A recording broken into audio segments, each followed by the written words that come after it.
people from the ashes, lost enigmas in the dust. I cannot remember, though they tell me that I must. Sky is torn asunder, fear that breaks the brave will not drag me under, climb out of the grave. Make a sign or faults divine, this mark of worth I wear. Hardened are these faithful scars I bear. Stand side by side, carry all as one, we can bear this weight. Stand side by side, we won't come undone, for the hands that will carry us home are touched by fate.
Hello everyone and welcome to Final Show.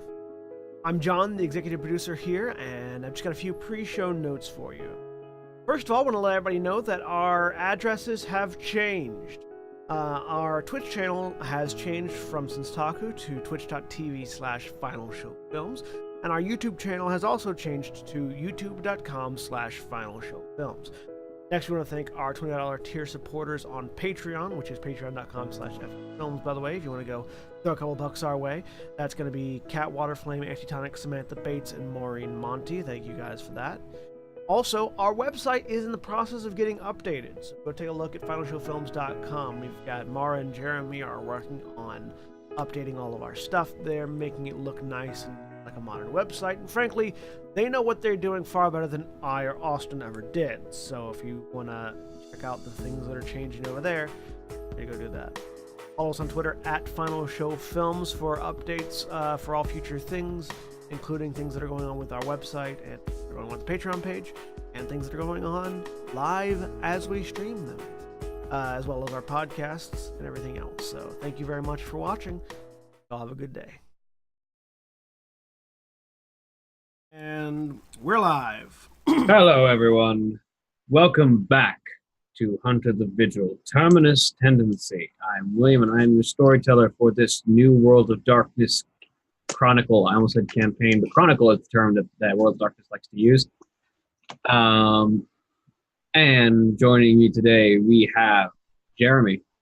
Hello, my name is Jeremy. I am playing Kayla Wynn, Network Zero information specialist. Specialist. Look, it's only Wednesday. It's been a long fucking week. Yeah, I mean, you're not wrong. Jack. Hey everybody, I'm Jack. I'm playing Nico Dalka, the member of the Ascending Ones, and Team Medic, who protects everybody else from injury by taking all the injuries himself. Apparently. Hey, you can't heal. I mean, isn't the Bennu bird feather poisonous to everyone else? Yep, it is. So it might as well be me. Yeah, might as well be you getting hurt. John. I'm John. I'm playing Zero Albright, member of the Chiron group, and stopped eating so that I wouldn't get caught with my mouth full when I had to introduce myself. Good call. Holly. I'm Holly. I'm playing Astrid Ashwin, a member of Knights of St. Adrian.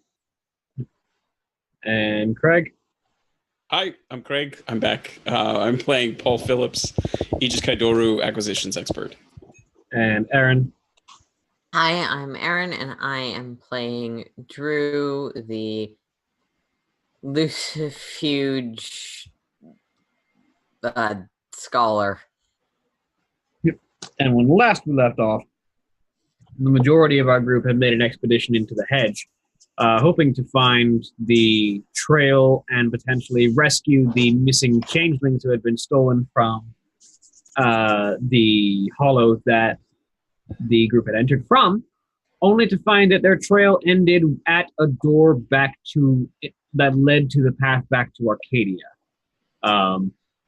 Deciding that they were not going to be able to rescue anyone who had successfully been brought back to Arcadia, the group prepared to leave before, after an altercation with some Briarwolves,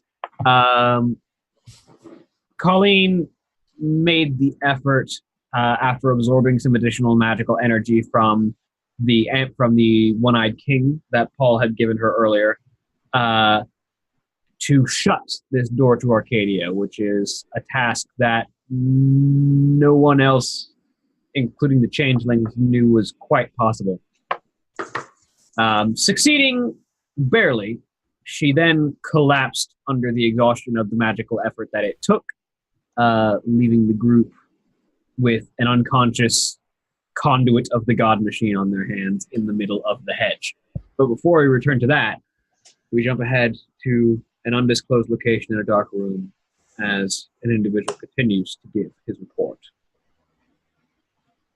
And of course, there's absolutely no surveillance that goes into the hedge, so all we've got going in here is just the reports from those who were there and what information we could gather from conversations with other changelings that have heard the rumors and stories being passed around. So our picture's a little bit sketchy, but to say the least, this was something unprecedented. We were uncertain of exactly the power level of this conduit of this so-called God machine until it proved to be capable of bending laws of supernatural places beyond even our reality. It's not exactly easy to wrap one's head around, but in the end, well, that kind of magic doesn't come easy, and there's always a price to be paid for that kind of escalation. And with that, we return back to the group who have an unconscious Colleen laying on the grass in front of what was once a door to Arcadia and is now simply a patch of vegetation in the hedge. I keeping an arrow knocked in my compound bow. Look over at the rest of the group. So I'm trying to find Colleen because, she clearly fell down and she's clearly here somewhere. Yeah, you sort of fiddle around. You don't have your seeing eye dog with, or did you bring Crowley with you this time? I did bring Crowley. The extent to which he is helpful with this may varies, yes. But you and Crowley nudge around, and eventually you manage to locate Colleen laying on the ground. Well, I see that there's more to this particular group than my intelligence was able to gather. We need to go now. Yes. Shakes, do you know the way back? Shakes is still looking a little bit awestruck at the display that was just performed, and she kind of sort of picks her jaw up off the ground and kind of wipes the expression off of her face. And, yeah, let's go quickly before anything else decides it wants to take a bite of us. Come on. Jeremy, were you? Nope. Okay. I mean, yes, but Picking up Colleen and following Shakes. No, I was saying yeah, but no. Okay. I know that's so helpful, but no. Drew is clearly not paying much attention to the newbies of the group, other than assuming they won't stay in the Hell Dimension. I'm going to see if the group, the group that knew about Colleen prior, are able to get her up and moving on their own before I start moving. That is a question. How heavy is Colleen? Because I'm not. She's a 16-year-old girl. Okay. That doesn't explain anything. Astrid can probably sling her over her shoulder like a potato. Yeah, I can take her. I feel like I have 2 dots of strength. I can probably do a fireman's carry, but Astrid can also, see where she's going. So might be the favorable person to carry an injured. Astrid will go ahead and scoop her up. Question, William. Is my Eye of Ra still active? I believe it's just always a thing, isn't it? No, lasts for a scene. Lasts for a scene. When did you take it last? I took it right when we got into the hedge and were trying to track things. I will say it was active up until the intense flash of light that just triggered and shut the door to Arcadia, at which point it went out. Okay. Kayla's just staying quiet and just watching everybody at the moment. Same.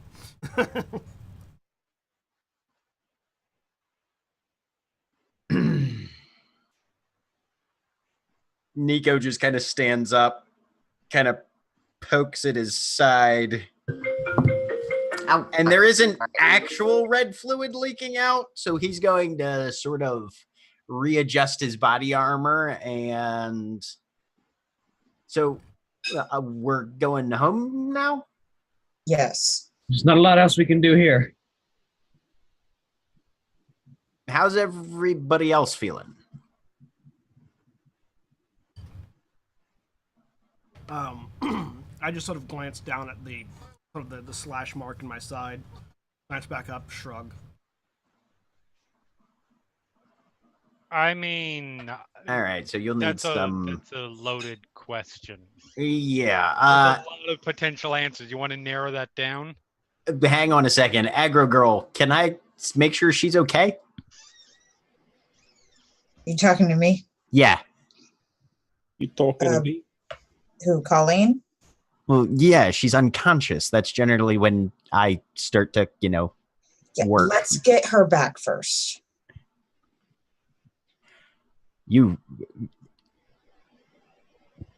I would prefer to get her out of here first. Okay, well, don't Then jostle we the can deal spine with it. and okay, God.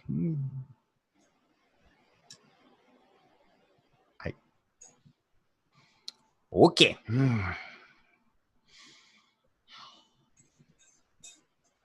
Zero makes mental note of hired medical professional. Don't let medical professional do job. In sort of in the list of ongoing information to be added into the dossier on these hunters.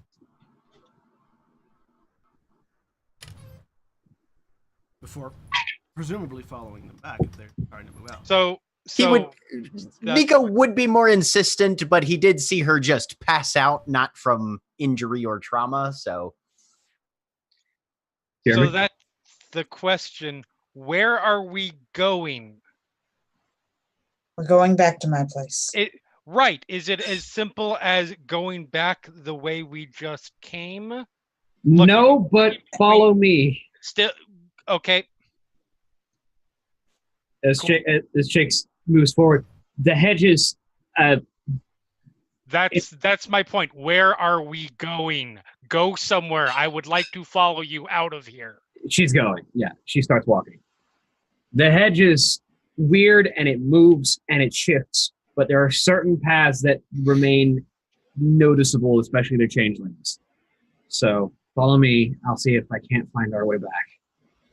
That also gets added into a different file in Zero's head on how the hedge works.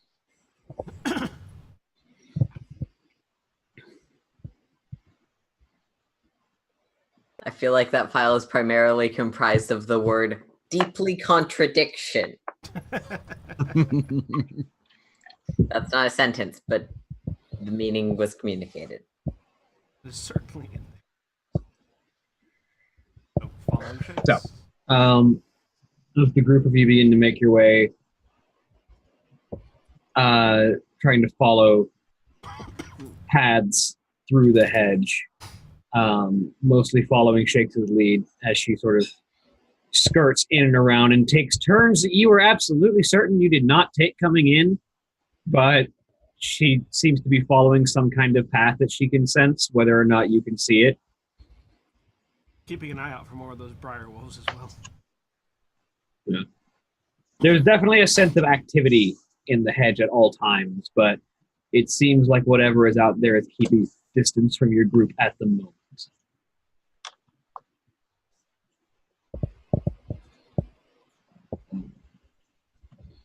And everyone could go ahead and make me a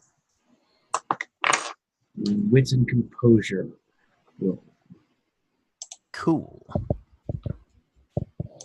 That is what wits and composure rolls are. Is this visual? Visual and or auditory. So if you want, you don't have to add the visual penalty. Okay. One now, success. John, resolve and composure is what cool is. Wits and composure is what perception is. I see.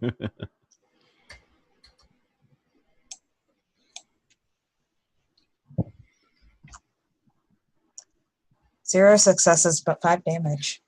You didn't roll any dice for that. Dice the second time around. Oh, oops. Third time's the charm. Astrid rolls 0. Roll 20 into character sheets. Sometimes they work. There we go. 1 success. There you go. Still 5 damage. At some point, it's going to stop being an accident. You're just going to be swinging your axe every time you're asked to make a roll.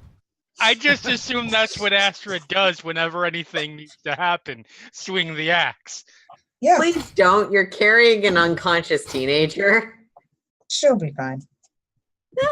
Probably. She just might be upset at us, which would be the worst thing.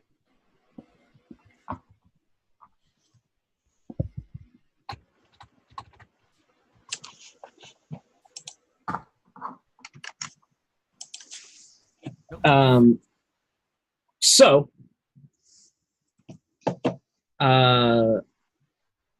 with 4 successes, Kayla, as you are sort of making your way through the hedge with sort of at Shakes' back, you begin to hear a crashing and movement through the hedge that is not as elegant as you would expect anything native to the hedge to be, and you hear a distinctly British accent swearing loudly as it stumbles through brush and foliage.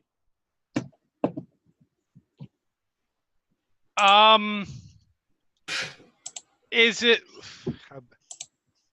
Okay. based on my previous my previous Surveillance? experiences? Yes, surveilling this group. Am I familiar with this vocal tone and timbre? And Almost certainly. You've probably got a long series of logs, especially pertaining to audio and video, about Paul. yeah, guys, we have a magic thief incoming. Ah, the spanner. I would also like to point out stealth and dexterity are like the 2 things that my character does. How many dots of survival do you have? Yeah, Because that'd be what that roll would be. Survival, maybe resolve. Yeah. To not swear while wandering through a dangerous environment. No, it's more that the environment itself Look, is trying to attack you. We don't find you because we can forget we found you. You're hearing like, God, what the fuck is all this Mary Poppins bedknobs and broomsticks bullshit? Jesus Christ. Yeah, the problem is less that you aren't stealthy, and more that this place is actively trying to confuse and or injure you. That's fair. Curious how the Aegis Kaidoru member was able to get into the hedge on his own.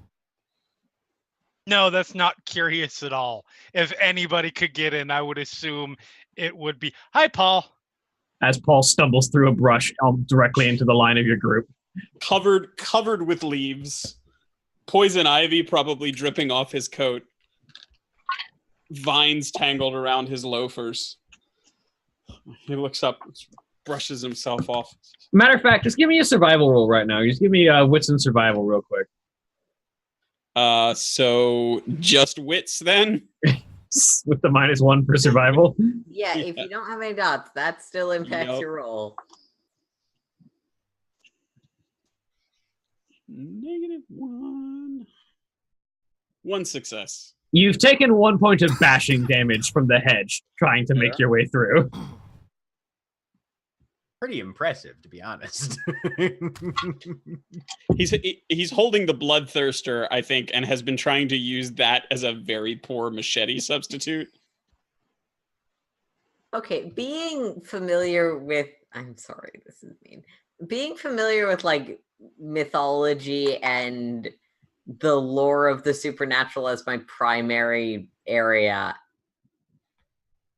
Is it a little suspicious we run across a friend who we didn't think was here? Roll me wits and occult. Can I be sure that this is actually like not just hedge tricks? No, that's awesome. I like that. It's relevant. 2 successes. So there's a little column A and a little column B involved in there. Because A, yes, theoretically the hedge could be trying to play tricks on you, but B, also the hedge is psychoactive and reacts to the people inside of it. So if he was looking for you, it might have actively been leading him towards you. Shakes, thoughts? Paul looks around at everybody. Oh, and that's says, spandex, all right. Paul looks around while this is going on and says, "What? Okay, I know you, Nico, right? Who are the other 2? And what happened to Colleen? Is she all right?" Shakes? As Shakes kind of looks around, She's gonna make a roll real quick. She's gonna see. Also, William, does Paul look any different to my eyes? You've never seen Paul before. No, that's not what I mean. Oh, okay. Parts of him probably do then. One part. Shake kind of looks him over. I can't sense the hedge on him, so I think he's real. No, that's him. Well, that's nice because I gotta say I feel like I'm wearing half of the bloody thing. I'm still trying to brush and the to answer Zero's question, his eye reads to your optic thorn. Okay. Let's keep going. We can deal with it and maybe explain things if he is Paul after we're out of here.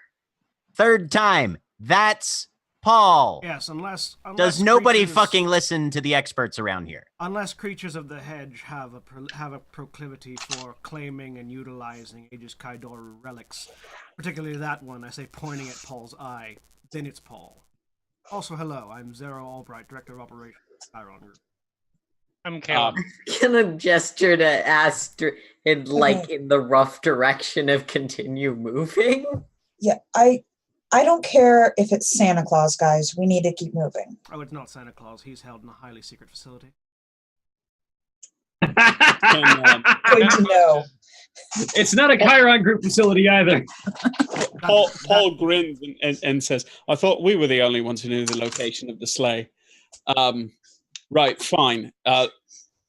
Is she all right though? Actually, can I tell if she's? Well, when we get out of here and I'm Moving actually on. permitted to conduct an actual examination, I'll be able to tell you if she's okay. But apparently, relocation is more important right now. I want to get her out of here first. Shake said, I mean, to be fair, do you really want to try and examine someone in the middle of a potentially dangerous psychoactive hedge maze? Yes. I applaud your dedication. You're on probation. You're outvoted by the two people that get votes. Good to know that the medical professionals have had their shared. Anyway, we're walking apparently. Let's keep moving. We're really trying to get Drew to set you on fire. Jesus, it's like Drew is actually medically trained and has just decided to ignore the fact that you're supposed to do things in situ and not move people who might be injured. Can I roll to see if I recognize either Kayla or Zaro? That would be intelligence and streetwise. Okay. I mean, I can say with a certain level of confidence that How many? Paul and Kayla have never been in the same room. However, there is something that factors in there. How many? Yeah, dots- no, I mean she's in local news, and I feel Yes, exactly. Paul watches a lot of local news How when many he dots yeah, of on fame does vacation. Paul add to his role, Jeremy? I believe two. add- I'm sorry, no, only one for the reporter. It's two for her online persona. Yeah, so add an extra one to your roll. So this first one then is for Kayla. 0 success. I have no idea who she is. Paul doesn't watch local news. And then for Zaro, do I add anything to that? In Chiron? I have no dots of fame. Yeah, he's publicly visible to people looking into the Chiron group. But you don't 3 seconds. There's no Wikipedia to check in the hedge. Yeah. Company websites. No, but I do feel like Paul might have done a little local research on other conspiracies when he got to Atlanta. Yeah, and so you do recall from your recent research that you recognize Zero as the most recent Chiron operative to be brought into the Atlanta area as a sort of cleanup crew. Okay. One-man cleanup crew. And Paul definitely noticed the 2-vote comment, but is not going to say anything because he agrees with Astrid. We should get out of the hedge. So he's just falling into the line with everybody else. You keep moving, and it's hard to say exactly how long it takes because there's not exactly a lot of ability to tell time in the hedge. But some minutes or maybe an hour later, you eventually find your way back to the stone structure that forms the entrance to the hollow that you came from. And Shakes kind of lets out a sigh as she catches it coming into view. Okay, we're back. Okay. Let's go. And she opens the door and heads back into the hollow. Once we're back inside, I grab the briefcase off my belt and collapse the compound bow back into it.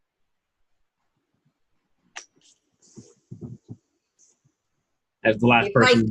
I hear the briefcase clicking, I will probably realize and put the cane part back on my sword. Click, click. And as the last person re-enters the hollow, Shakes will close the door behind them and kind of look over everyone. So that just happened. Yes, it did. Sure did. Is now a good time for our medic to examine the girl, or would you rather us beyond The hollow. the hollow as well? Let's get back to the real world.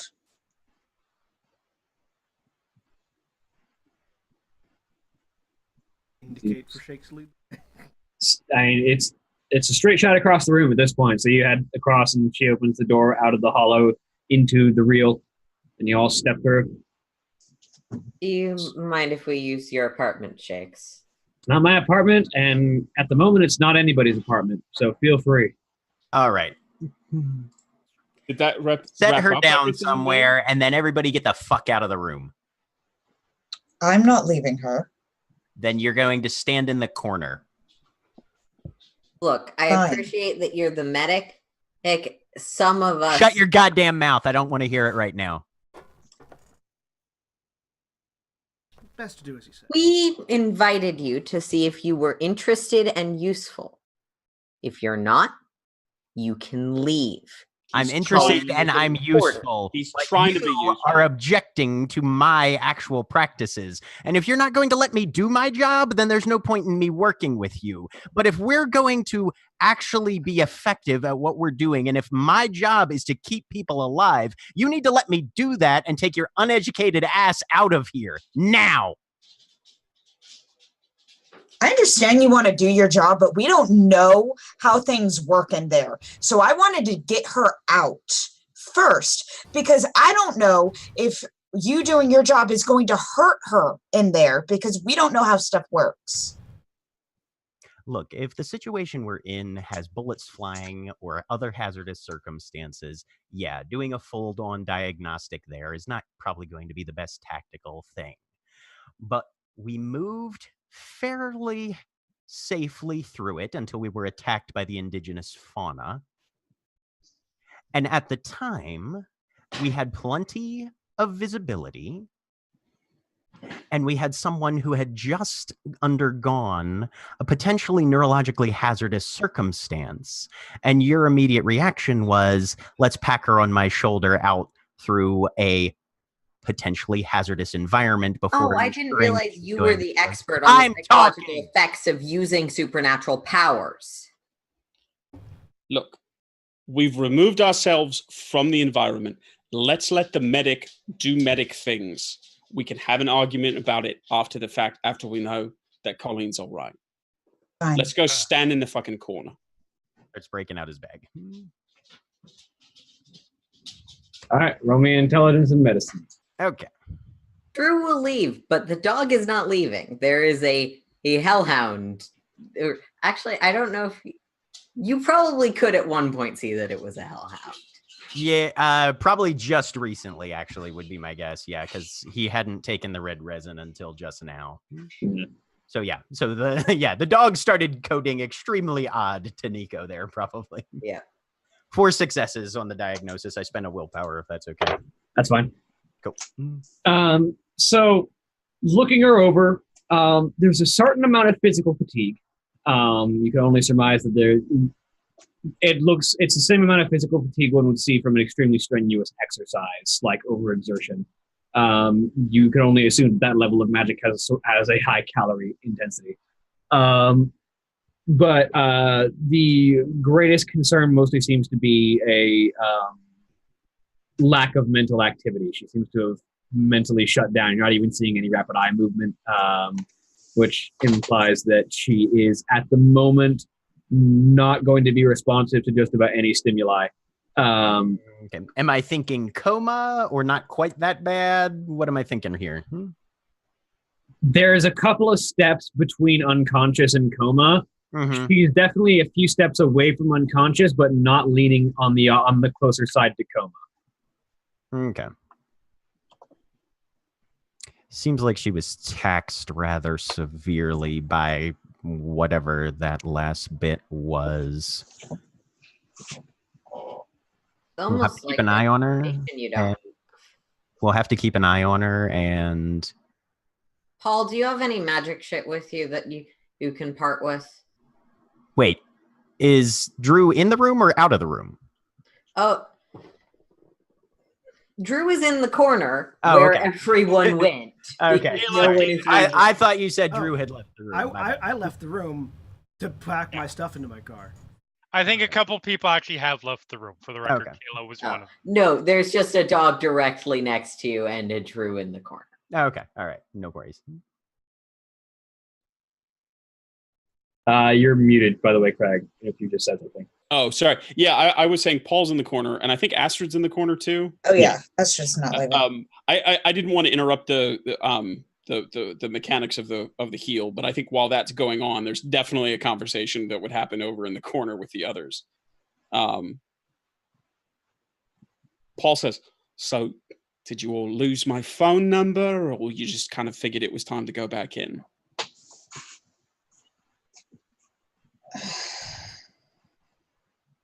Checked the group text where I definitely texted Paul and Nina and got no response. Is that something that happened? Yeah. Okay. All right. They were out of Limited coverage time area. frame, and we'd already put stuff off for Shakes once. We were auditioning the new potentials. Right. I mean, the last I heard, you all were going off to the penthouse. So, what's the deal with the two new members? In my- Okay. If you sent a group text, he wouldn't come in that aggro on it. He in would've- my head canon, this is when the text actually hits. It's his that's phone. fair. Arrives on his phone. That's not fair. I'm rich. I have good cell service. Doesn't matter. Yeah. How Cell service is cell service, Okay. and that is totally something that could happen. Oh yeah. It And would be it's funny that it would be now. it would be time stamped for when Drew sent it. Yeah. I So have. instead of But all of a Paul would sudden- immediately- Yeah. I think okay. So I think in retrospect, what probably happened was he was in the labyrinth when she sent that, and there's no cell coverage in the labyrinth, so he didn't get it until he got back out. Anyways. But so he says, so I understand. Zorro's the fellow you all went and met in the high rise. Who's the other one? Porter, I think. she just showed up at my place. We already had two complete randos with limited references that we were auditioning, so we figured a third one couldn't hurt. So you figured the more is the merrier. No, okay, she's actually definitely Network Zero. Honestly, I was pretty sure one of them would at least be killed off. But yeah, we were kind of hoping to call the numbers, I think.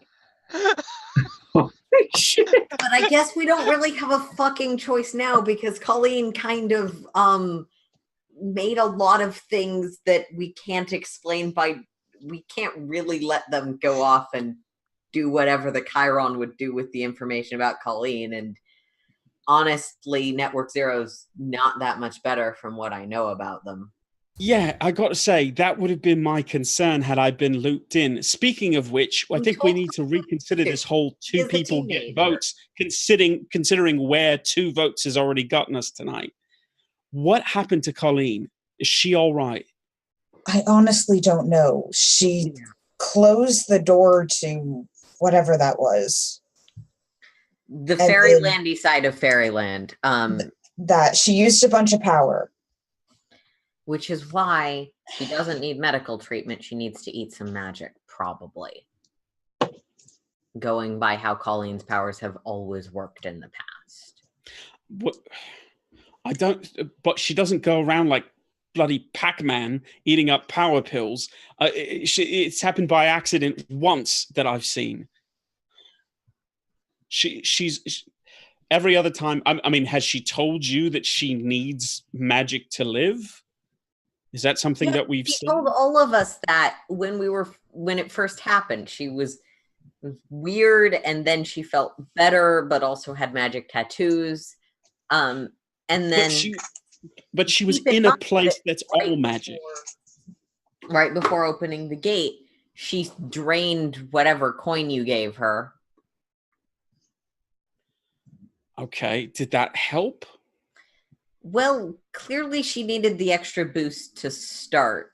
Look, magic comes from somewhere. Usually, Colleen's weird, but it's not like, you know this. It's not like magic is entirely just magic. It feeds on your energy or your will or something. It burns me if I conjure it with more strength as part of its activation. Then how wasn't the hedge just a big smorgasbord for her? I don't know if she can just eat places. Maybe she can. Maybe she did. Maybe she decided that was too risky. Maybe that's what she did to close the place, and that's what got her like this. And Paul points over to where Nico is working on Colleen. But the thing that we know she has the ability to synthesize in a way that was productive for her is artifacts. Right. If she's low on power, we don't know where she is right now. This could be like some form of, and this is a bad analogy, but like magical diabetes, where she's got to maintain it high or low. Maybe she's too high right now and putting some other form of power. We don't know. We need to talk to her. If she needs to eat something else, I'll give her the other half of the coin and she can eat that and see how that works. But We need her to be conscious before we talk to her. Exactly. I don't want to go up and do it and just start piling magical artifacts on her like my daughter does with our cat when she's having a tea party.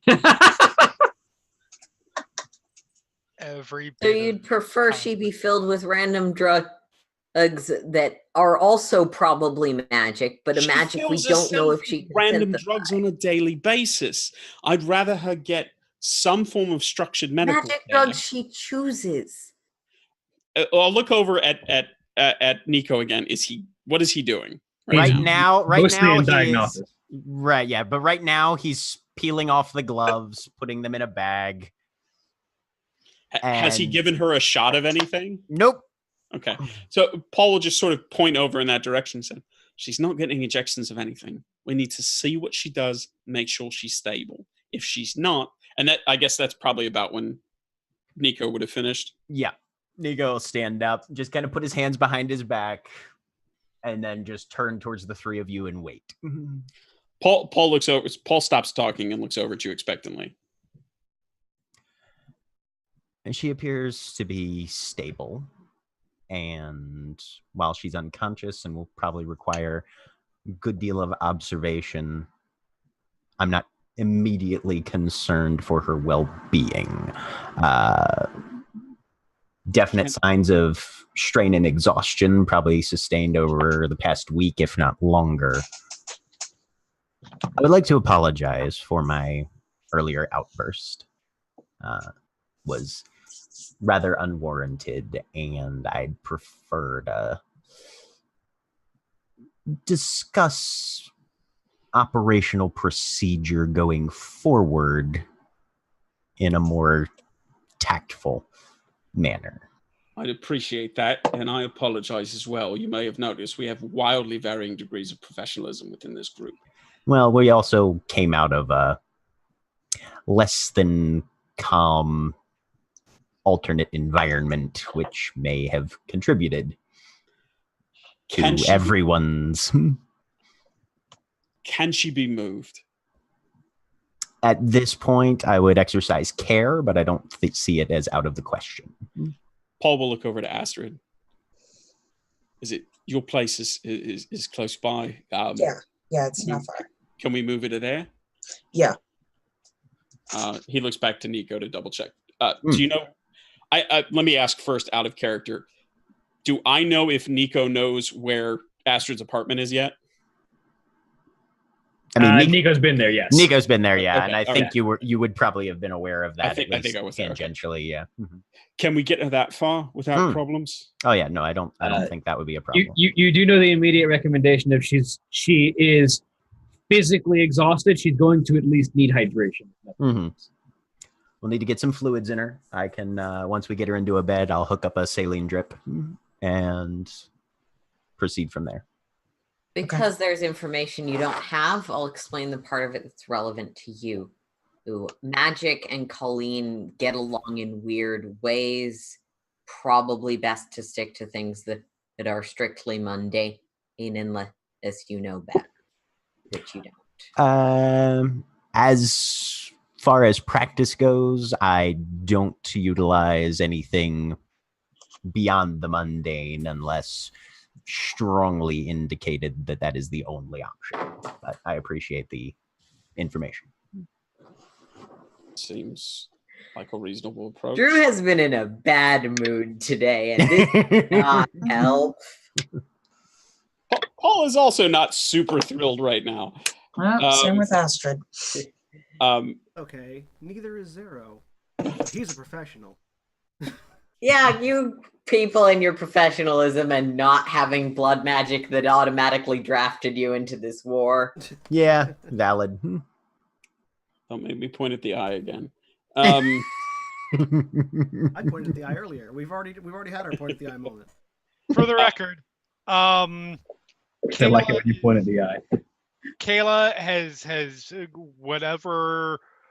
wherever she went from outside the room, like wherever was comfortable for her to go somewhere sort of out of the way, sit down. She is currently typing notes about what just happened in her phone. Yeah, so you probably like down the stairs, next couple of rooms over, sort of found a couch to sit on. Immediately pull phone out and start pulling up a notes document and just start punching everything in. Turn on airplane mode because she's not broadcasting this to anyone. But it's really funny because as Zero is dragging his cases out, Kayla will see that he has a basic like a tablet that he is using one thumb to very dexterously type in information as well as he's dragging stuff to his car. What is Shakes doing right now? Shakes is... You're having a hard time pinning Shakes' location down. Every time you try and keep an eye on her, she's somewhere else. And you constantly get the sensation of her moving past you with just like this cold winter breeze that sort of brushes across your shoulder as she seems to be moving everywhere around both the interior of the hollow and this real space area. Shakes, did we wrap up your issue, or are there still fairy monsters to slay? As you say that, you get that cold breeze, and you turn and look, and she's standing a few feet from you, and she kind of puts a hand in her mouth, kind of like, solved as best as can be done right now, she says, her voice kind of quavering just a bit. This is a problem and news and hope and pain and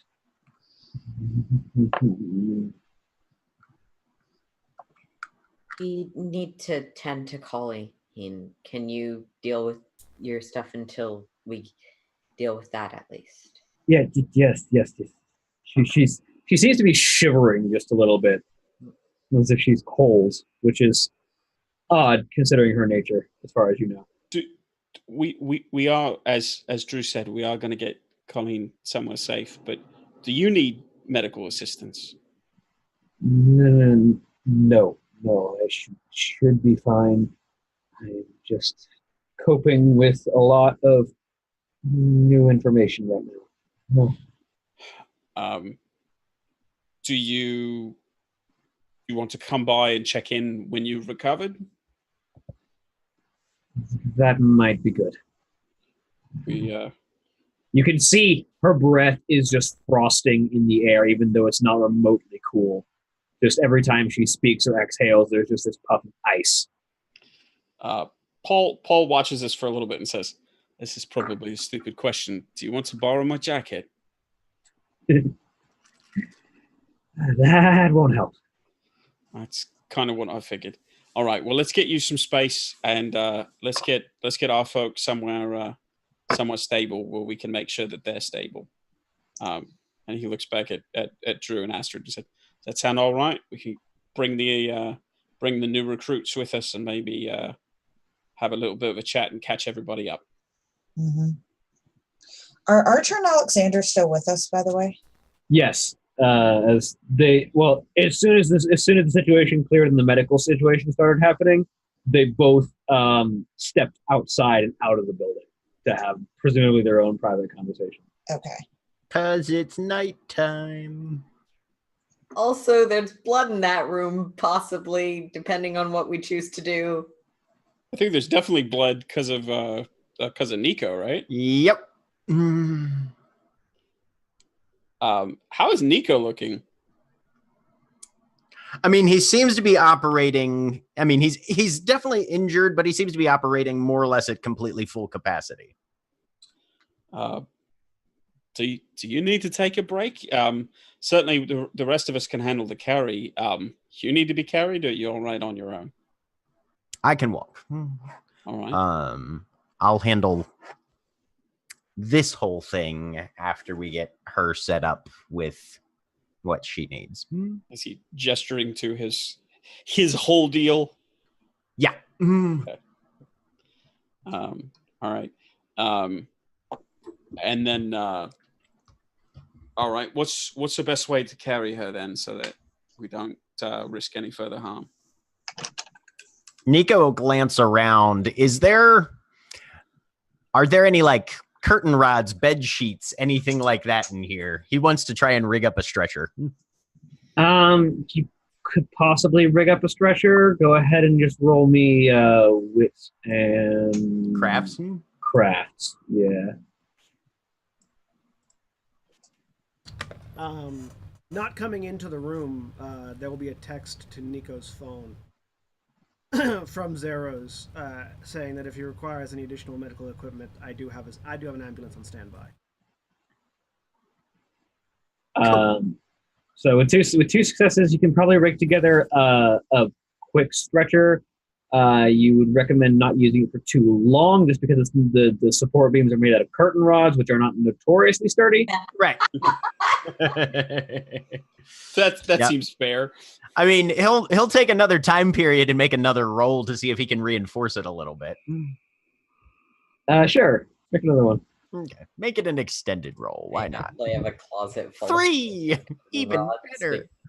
With a third success, you're able to find some slightly more sturdy materials to help reinforce the curtain rods, but you still this is still pretty much a one-use thing. It's probably not going to last more than it takes to get her into Colleen, or to get her into Astrid's apartment and onto a couch. This will at least keep her recumbent during the transit. But yeah, once we get her into a bed, we'll need to actually get some equipment.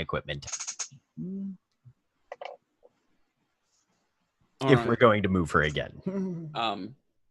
Before she wakes up on her own. Is Astrid injured? Eventually. No, Astrid's okay. Okay. Astrid, do you want to take one side? I'll take the other. Yeah, I got it. All right. Paul will dubiously look at the stretcher and then grab one half. Drew will offer to go ahead to Astrid's room and make sure like the couch or whatever's nearest to the door is cleared off. Paul smiles and says, "That sounds like a good plan. Astrid, you all right with that?" Yeah, that's fine. She'll give Drew the keys. Yep. And just Because there's nothing worse than dragging someone who's barely conscious to unconscious into a room only to discover that there's nowhere to put them. that I have not personally had that experience, but that sounds true. See, I'm the sober friend, so I have had that experience. Never in an unethical situation, but No, but yeah. you said that with a lot of surety, and I absolutely believe that you are correct in that. And just dump her anyway.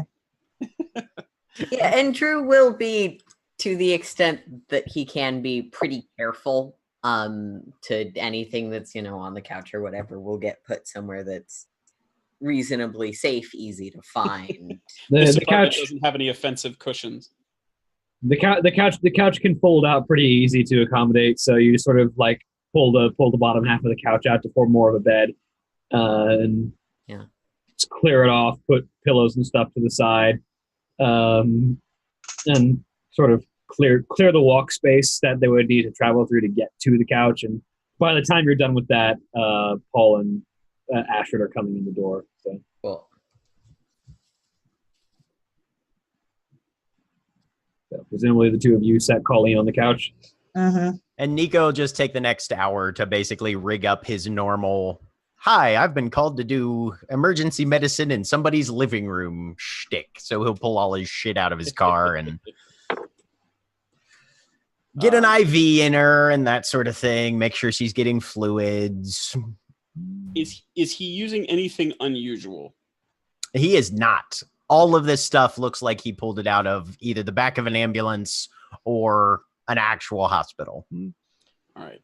Paul is not tremendously interested. What is I guess as we come out, do we see Kayla and Zara? That was my question. Is this wherever you So that going? so they definitely would have had to go past you with Colleen on the stretcher to get out of the apartment and head over towards Astrid's. The question is whether or not you guys made any notice or followed them, or what you did. Yeah, no. So Paul would ask them to follow if they are willing to do so. I preempt that by already standing up and preparing to follow. Fair. So given the amount of time, I think it's fair to say I'm completely done with my note taking at that point. Yep. And I mean, this is essentially an pretty much empty apartment, if I understand it. If I understand it correctly from the last time it was fully described. Essentially, right? Yeah. So at this point, she actually probably would have been outside. So because she's not going to smoke inside somebody's apartment without their permission, even if it's a temp apartment for people. Out of curiosity, what does she smoke? Right now, just a cigarette. Okay. I feel like there may have been a conversation with Kayla and Zara, depending, because Zara would have been outside That's possible. at some point. So before they bring Colleen out, after having texted Nico, still with the tablet and typing away. So, any new insights into our allies?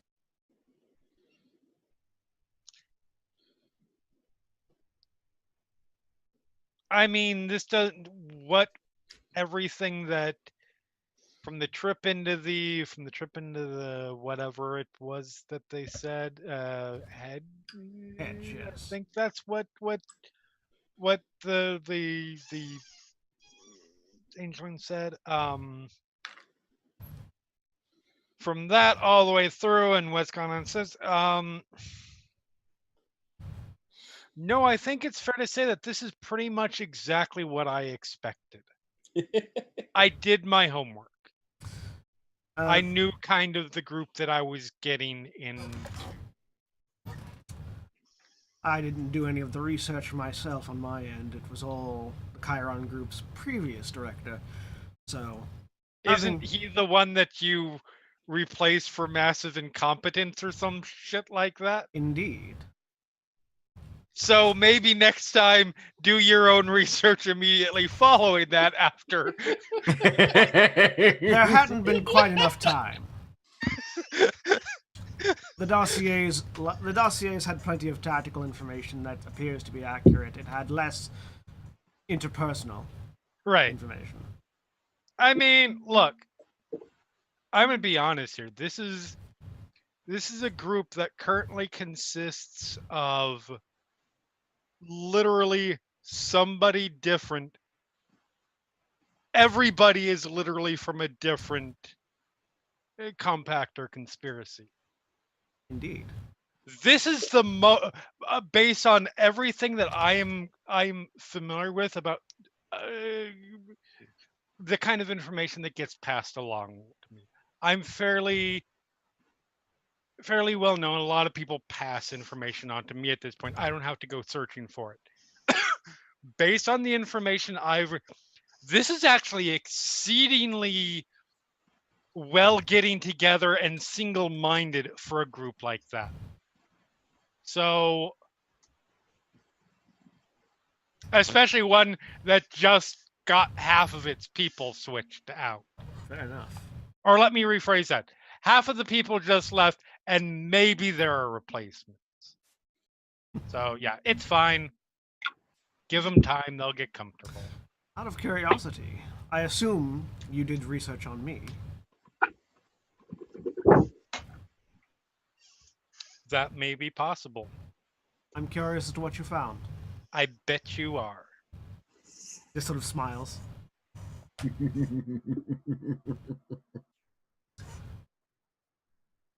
Well, if you'd like any clarification on the information you found, feel free to ask. I mean, fair. I appreciate the approach towards transparency. Something I really value. That said, if I need clarification, I'll pick it up via observation. It tends to serve me better than verbalized answers. Fair enough. I'm not here to make friends, but I am here to make sure the operation resolves. Whatever is useful in making that work. Faux show. Finish typing on the tablet, close it down. Probably at about that point, people are coming out the door. Yep. Yeah. If it would matter to either of them, Drew is probably a minute or two ahead of the rest of the. Cool. Yeah. So Drew heads out, walks by, heads straight for the apartment, and then a couple minutes later, the stretcher comes walking out. We're taking it back to the other place nearby. You want to follow along? We can catch up. Yep. Maybe get introduced in a more hospitable environment than some sort of nightmare dreamscape. Absolutely. Perhaps also receive information that would be necessary for moving forward. Paul is huffing and puffing and continues carrying the stretcher. Would you care for assistance with that? No, I got it. We're good. Very well. Astrid is not stressing at all. No. I know. That was aimed directly at Paul. Yeah. Because Zero has 4 dots of strength and 4 dots of stamina. Paul has 2 dots, which is like normal. Yeah, 2 is normal human. 2 is normal human. He's probably huffing and puffing more than he actually needs to. Mm-hmm. Which is, exactly the sort of thing that a 2 strength is, because it's also you're not as trained in it. Yeah. Well, and also he realizes he's being assessed by these newcomers, or at least assumes he is. And so if he can be assessed one way or the other, he'd always rather be underestimated. So you probably hear him grumbling about his back as he goes by. My lumbago. Oh, it's flaring up again. Oh, there it goes. Oh, God. So, a short while later, Colleen is situated. There's a saline drip, making sure that she's getting fluids into her system. And she is just sort of laid out on a couch. It's an interesting scene with the combination of hospital equipment and home environs. Mhm. To Nico, if you need any further supplies, you need only ask. Thanks. Yeah, you mentioned an ambulance. Who's your driver? A very trusted source and Chiron Group. We own several ambulances, hospital wings, clinics. Cool, yeah. If we do need to run an ambulance, I'd prefer that I was the driver, if That's fine. is all. Our drivers get paid whether or not they're behind them. Hmm. That's nice. That's real nice. Chiron Group is literally big pharma. Yep. Nico, I appreciate the care you're showing. Do you need to take time to look after yourself? I mean, looks like you're still ripping. Well, mind over body, actually. Is everybody here? That would be the question. And any other surprise visitors we might be expecting? I say, directing that towards Drew and Astrid. I mean, no. Aside from Very us, good. aside from us, Alexander says as he and Archer enter the room. Oh, at this point, you're hardly a surprise. Any other new recruits you all picked up while I was away? No, though it's not entirely impossible that an old recruit will run in here or scream at us for getting Colleen injured and then immediately leave again. I was just about to ask about Nina. I assume she sat this one out. Yeah, I Can't I say I think blame her after what happened. text the text, which apparently just recently went through. The scent. Yeah. Nico basically starts taking off everything above his pants then as he begins talking to the entire group. Look, I understand that things will probably get a little, but if I'm gonna keep people safe and alive, we need to have at least some kind of ground rules in place. Like, I'm sure living in hazardous lifestyles or working for big pharma, some of you have a level of medical training, which is great. If I'm going to be your medic, though, when I say I need to treat somebody, unless we are actually risking death by letting me do so, let me fucking treat them.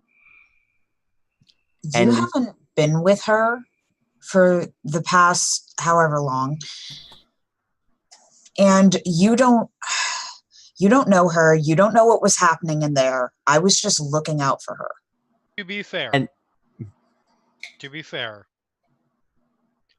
we don't know if it was a potentially lethal situation at that point, if things would get worse if we were there. I'm not making any judgment on what happened, what didn't happen, who listened to who, what. I'm just saying I can see both sides of this one.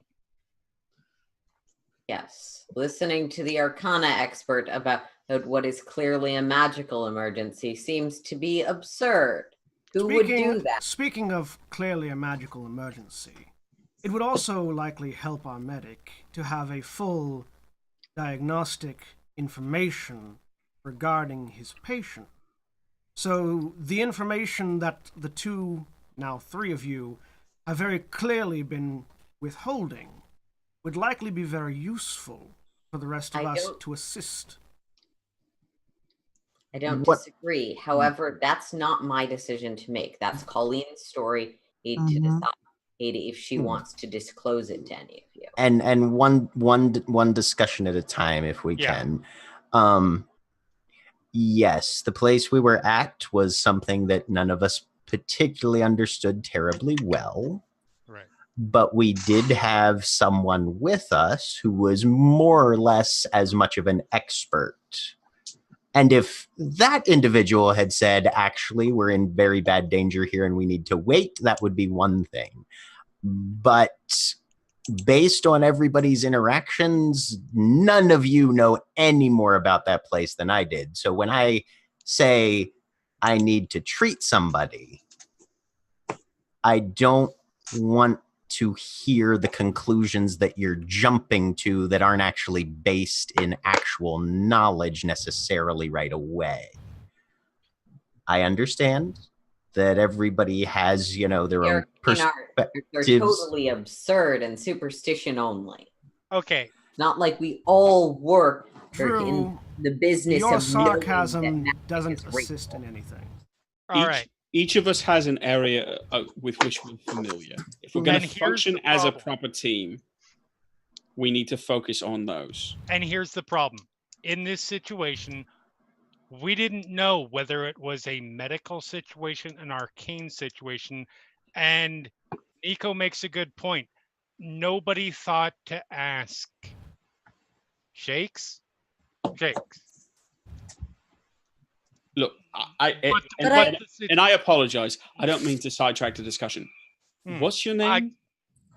We'll get to that in a moment. Let's not distract the discussion. So nobody thought to ask that. And I'm going to be frank here. That's because there's an extreme lack due to newness of distrust, and everybody dug in. Everybody's on fault because of that. We want to know what Shakes has to say on the matter. We can ask her. However, those of us who were here to initially make contract with Shakes did discuss the risks of the environment we were entering, the potential enemies we would encounter, and other relevant details. Among those details was the fact that the creatures that lived on the other side of the Cape Colleen Close were incredibly powerful forces of nature that were a threat to both us and to Shakes, and are probably not something that can be directly tangled with at all. And those are all really important things that weren't mentioned at the time. And it was simply, no, we need to get her out of here. No, I need to look at her. And everybody dug in. This ties back to the filling people in thing that I mentioned a moment ago. Yeah, it was simply, look, it was a situation where we were high stress. Everybody just sort of fell into their default position. What part of probation do you not understand? All right. The part where we don't work for you.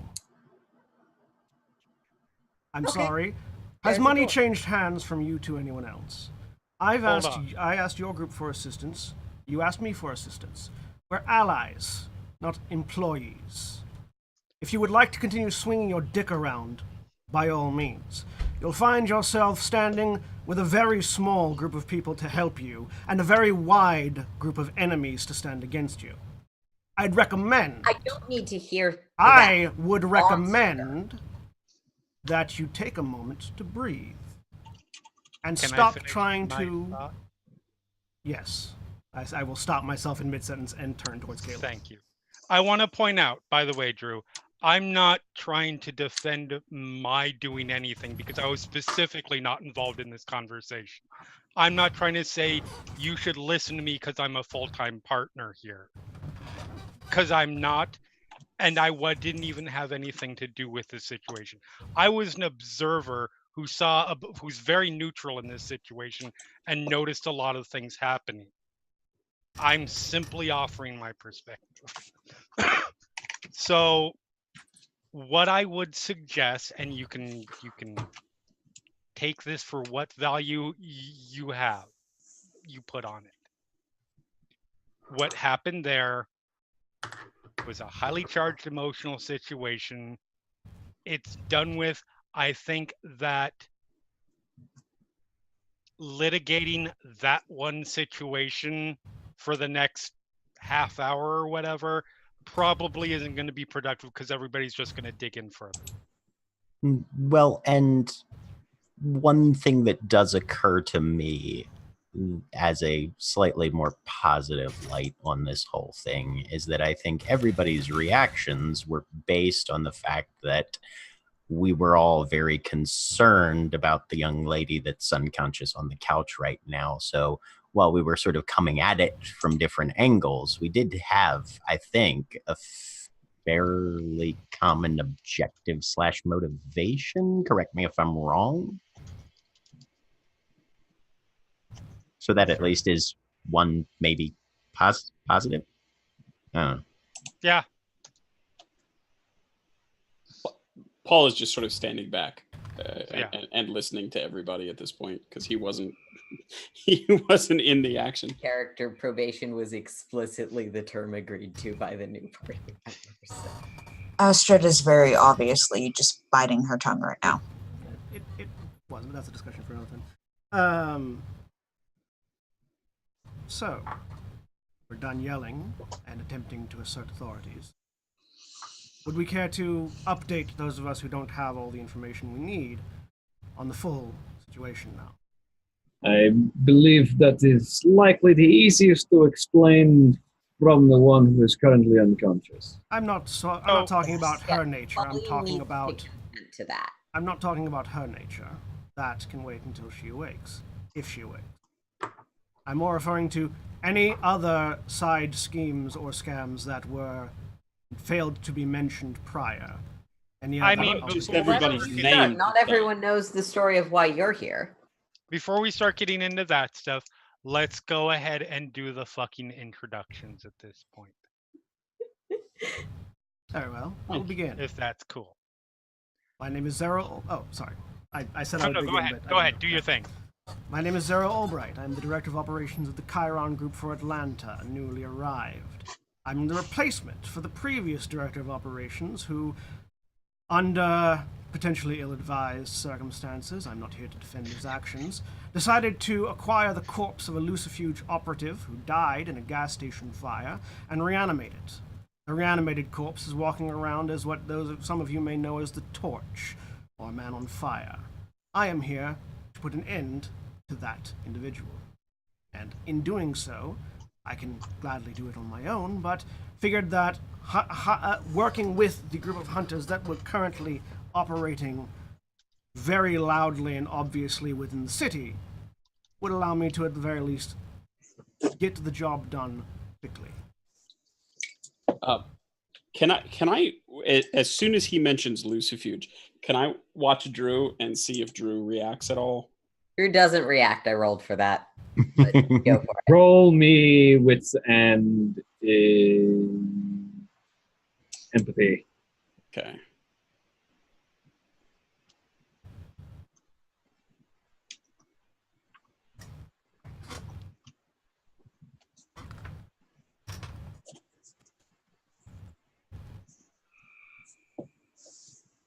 Two successes.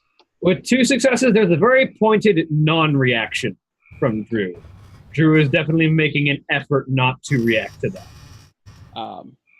And Mr. Albright, if I might ask, what is the extent of your involvement? As soon as the torch is put out, does that conclude your investment in the area? If that's what you would like, yes. If not, I find it a good practice and policy to maintain at least workable relationships with other organizations in the area that I'm operating in. Also, as to my direct involvement, I am specifically capable of dealing with the torch. I simply need assistance locating and then crowd control. If I might ask, and I apologize if you're having to repeat yourself, but as I was not at the initial meeting with yourself in your apartments,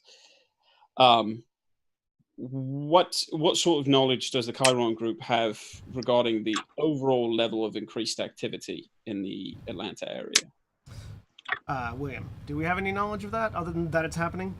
Intelligence and occult.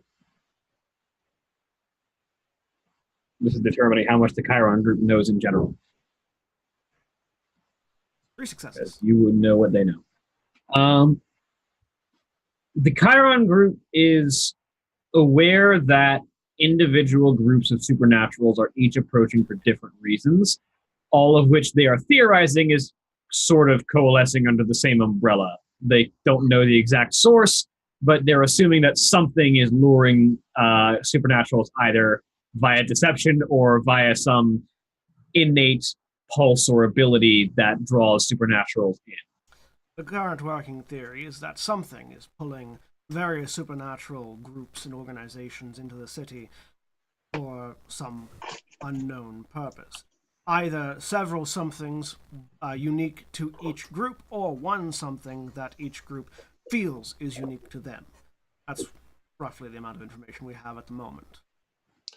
Are you at all familiar with an individual named Jonas Orion? Am I at all familiar with Jonas Orion? I'll be told it's streetwise. I also want to roll that. You can roll that same roll. Can I as well? Absolutely. No, I'm not. As I said, I am fairly new to the city, having replaced my predecessor. Paul will look over to Astrid and kind of nod at her. Nikolai, as the only one who got any successes, but especially having 4. Jonas Orion is a ghost. As far as anyone is concerned, he is a known mercenary and assassin for hire, also a known quantity on the hunting scene. No one is ever able to get into contact with him unless he is getting into contact with them first. Yep. And as far as you can tell, he is in a lot of ways sort of the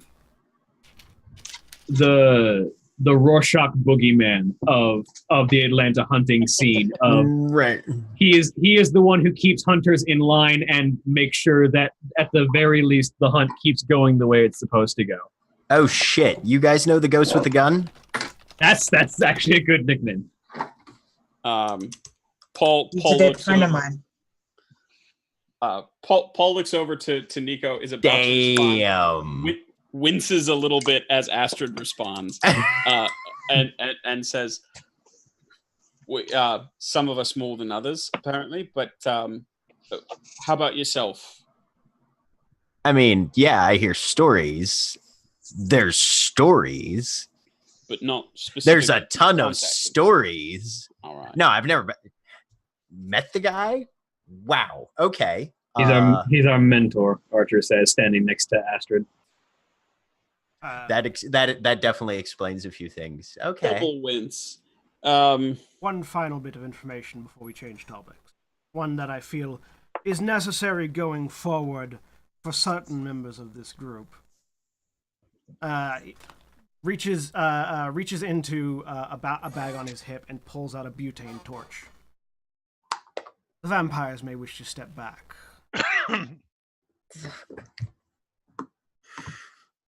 Astrid will step in front of Archer. Well, this is I not don't meant as suppose, this is not meant as a hostility thing. This is I don't simply suppose you could just tell us instead of show us. the Right, I thing. The thought thing that you I were have. the one The thing that I have to tell you is far more believable if you are watching it at the same time. What if I just Roll said I- intelligence and occult to preempt this reveal. Sure, you can try. Why Nico- is someone pulling out a blowtorch and telling the vampires to step back Nico is just with something ready. for powers? I have burned all of my willpower, and I'm not that petty. 1 success on 9 fucking dice. God damn it! I mean, there's obviously something to do with fire, so What some kind can of you supernatural do fire ability. for or with fire? There's What sort if of, I just said I buy whatever you're about to tell me? it's much better to show. Let the I man be just dramatic. really want There to is there's a cracking sound as he just sort of tilts his neck to one side. It sounds almost like he just snapped his own neck, just with like just the muscles of his neck. And a black shadowy shroud emanates from the back of his head and then down, covering his face in a black shadowy hood. He then lights the butane torch, and holds it underneath his chin. and just lets it sit there. I am completely immune to the effects of fire, hence why I am the specific tool to take out the torch. Yeah, no, you could Neat. literally could have just said, I'm immune to fire, and I would have bought it without you being creepy. Well, Yes. I find that most of the times when someone makes such a excessive claim, people The first desire- statement is usually prove it. Yes, Yes. Hunter says. I mean, Yeah, but you I work mean, for the we're- creepy I drug can shoot place. fire from my eyeballs. This is my hell dog. Look, I speak every language, and my dreams are prophetic. see, I believe that. I don't need to see it. You gotta realize you're in a group. I literally get video, photographic, audio, etc. evidence of the weirdest shit you're ever going to see. I'll buy it, I promise. Paul leans over to Astrid and whispers, wasn't he the one who suggested there wasn't enough time to start swinging dicks around? Yep. No, I said if you wanted to swing dicks around, we can do that. That was a whisper. Was the specific phrase? No, that was me, the player. It's like Lazare said, if you want to swing dicks around, we can do that, and this is why he's doing that. Turns off the butane torch, puts it away. The shadowy call recedes. So, what did that have to do with the cracking noise from your neck? As an activation procedure. Is it biological in nature? Yes. Sort of. Wait, does that mean that if you have a crick in your neck, you just have to walk around with that really uncomfortable feeling? No. So you can choose to get all fireproof hood. It's a very specific reaction, yeah. Fair. Is that an augmentation of the of your organization then? He sort of smiles at Paul. And it's not a and Zero doesn't smile very often. He mostly smirks because his smiles look like a cat that's about to eat a mouse. Can I make a roll to see Yeah, how much? yeah. Go ahead. I'm sorry. He has a natural slasher smile. Yeah. Resting slasher murder face. face. Yes. Woo! I'm sorry, William. We need to rename this episode. Resting murder face. Resting It murder is face. now resting murder face. I'll change it when I export it to YouTube. There you go. Feel free. So can I roll to see what I know specifically about the Chiron group and how their whole deal works? Yeah. What you know about the group? They're not a supernatural group, so that'll be intelligence and streetwise. And that's a 4-dot endowment, so it's very hard to find out about it. Yeah. Dharma technology. Yeah, knowing that specific endowment is difficult. It was knowing stuff about them. We'll see how you roll. Well, yeah, not that specific one. I'm rolling to see. Candidly, I'm rolling to see if I know anything about what I know out of character about how these things work and where they come from. Yeah. So streetwise and intelligence. Yep. Any bonus from my conspiracy or professional? Your professional training is acquisitions expert. Yeah, Let me see what dots you got. I have 3 in my conspiracy and 4 in professional training. I candidly, I don't know that professional training would apply here because that's my profession is criminal. Yeah, you can add +2 though. Okay.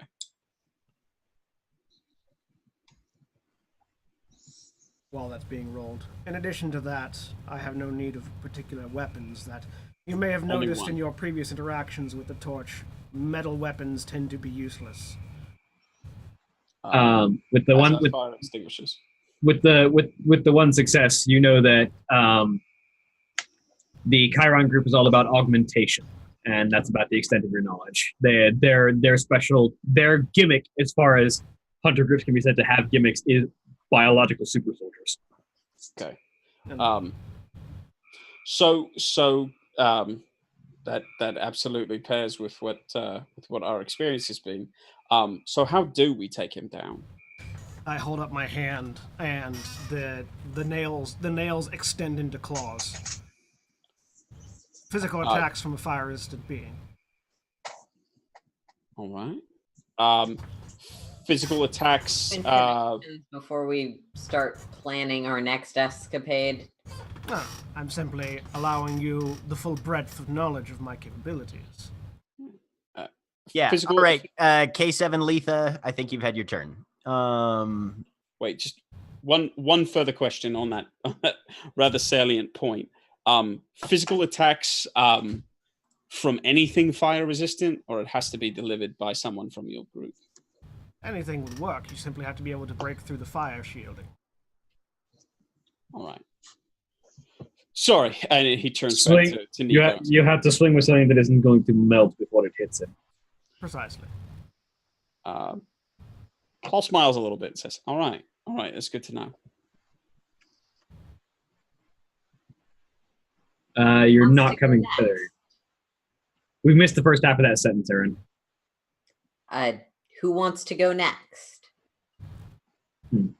I can, but everyone knows me. I'm Nico, and I fix people when they get fucked up, and I drink poison for good reasons, and yeah.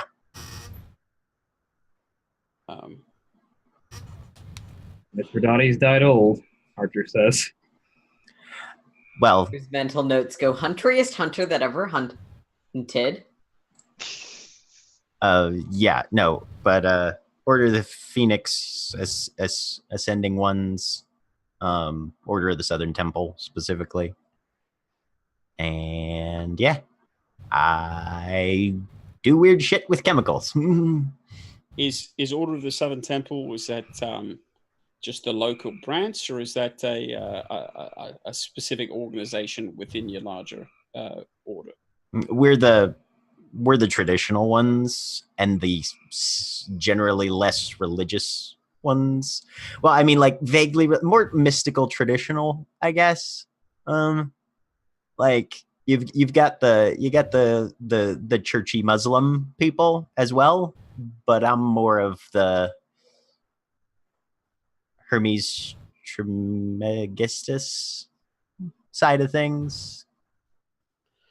You're more a Day of the Phoenix and Easter sort of deal. An An alchemist, Archer says. basically. And Paul, I think for the third time, turns back to Kayla and says, All right. And again, we haven't been introduced at all. Yes. Kalo Win, Vera T1 on particular subreddits and areas in the dark web and places like that. Network Zero.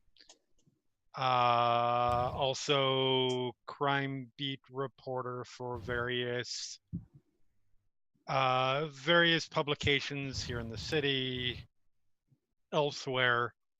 Long story short, I've been kind of following you guys for a while, not literally like walking around following you, and just keeping Like on Twitter? like through traffic cams and intercepting of not quite as secure of emails. Your Oracle. A little bit. Okay. Paul would you wrote some of the stories when we were spreading the thing about the furries. Yeah, a little bit. I obviously knew what that wasn't it, but I'm one of the Network Zero who don't believe that everything needs to be sent unfiltered to the world. Thanks for your help with that, Ben. Yeah. So I had come across the information. Like I said, I've been keeping tabs. Some of it just naturally comes my way. I've got a fairly good reputation online through let's just call them the unawake, and through offline and online through my compact. And So some of the information just came to me naturally, and then I started looking in deeper because it definitely seemed to be a thing, and the thing that was important to follow up on, considering how much chatter from various supernatural groups seemed to be centered around you, Chuckle Fox. Right. Unfortunately we haven't exactly kept a low profile. It's fine. Not for me, but you It's as what you fine. have. You've probably kept as low a profile as you could have, given the situation. So yeah, when I happened to be aware of the fact that suddenly you were down a few people and you were probably going to need a little help, I stopped by, knocked on the door, introduced myself. We walked into Fairyland, and here we are. So what do you already know about all of us and what we're doing here? I only know what Nina told me. Kayla knows everything. I mean, she drops it. Oh, she's gonna be like, "How much do you want me to say in public, in front of all current ears?" Is there anyone else here who isn't part of the major group? Astrid's brother and the other vampire he hangs out with. Archer and Alexander. And also, assumedly. there are 3 new members who each have Yes. independent information. Yeah, I guess this is me as a player asking: is there stuff that Astrid doesn't know at this point? Astrid or Archer? Archer. Sorry, I managed to do like a weird. Neither Archer nor Alexander have been filled in on the God Machine story. Okay, all right, fair enough. Okay, well then, in response to that, Paul says, "Well, that's vaguely unsettling, and also extremely vague." I want to be upfront about this. I did my research into each of you, because, well, to be frank, you've got a lot on your shoulders now, and I wanted to make sure one of you wasn't gonna fuck it up, or wasn't actively going to sabotage it, because that does happen. Just A little warning about the one where that did happen would have been nice if you had it. No. I'm not talking about with this group.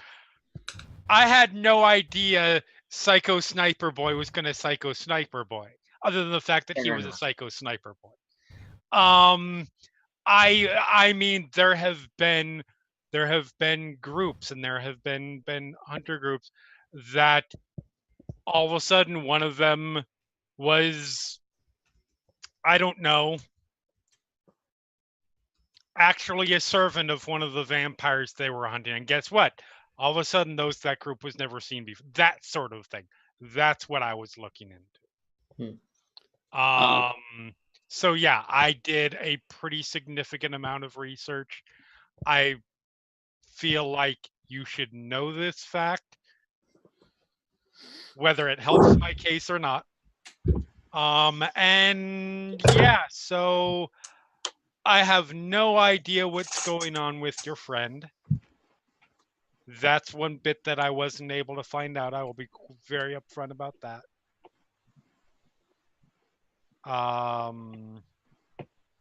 Mostly because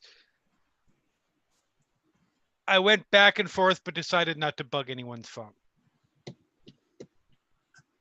If I might, and certainly just geolocation. I think I Drew will missed the actually initial interrupt interview Paul. procedure. What? Drew will actually interrupt Paul. What I else is new? appreciate that, but if you don't mind, I would appreciate my past remaining secret. And that's why I asked first before I started dropping information. I might then, if I may, propose a relatively innocuous bit of trivia just to see, and you may not have looked this far back. Where was I born? I'm gonna guess I probably know that fact. Almost certainly because of the information that you can get. So that's Wherever you were born, that I say it. Well, Probably right down to the hospital, the day and the time. well, yeah, that's the issue because I Or- just sent something to William. give me 1 second. Okay. Give me a real quick Intelligence computers. intelligence computers. Add your conspiracy status. Okay. Intelligence computers, and I'm going to Or research, Since this whichever is a one you writ- prefer. yeah, Investigation, correction. Yeah. yeah. It's the same either way. It's the same number either way. I am going to have spent a willpower point on this because lots of information on these people is better. So I get so that's 3 plus 3 for the willpower. And actually, before you finish rolling that, let me check one more thing. Okay. Also, add your professional training dots. Oh Jesus Christ! This is no. gonna be like when you rolled for Yeah, that's the for thing. John's This is character, going to my be, turn. for the record, 15 dice, and I'm sure I will get 0 successes. Sure It's you will. fine. The game hates you. It's okay. Nope. I mean, 5 out of 15 is still fucked up, but sure. That's actually above average, considering Yeah. you're looking at 2 out of 10. That's You fair. That's fair. 3 out of 10. 3 out of 10. 8, 9, Yeah. So, So I'll drop whatever the. I assume that's enough for the actual information. oh yes. Actual information. Like for your clarification, the cover records, and you don't know who you. The challenging bit is you don't know who laid these cover records. You can only assume it was the Aegis, but you're not certain. Right. The cover records say that he was born in Shoreditch. He was actually born in Gloucestershire, and for some reason they've covered up where he was born. So, just look at me. The false one or the real one? He smiles and says, "The real one." Gloucester? He raises both eyebrows now and says, "All right." I did my research. He looks around at the others and says, "She did her research."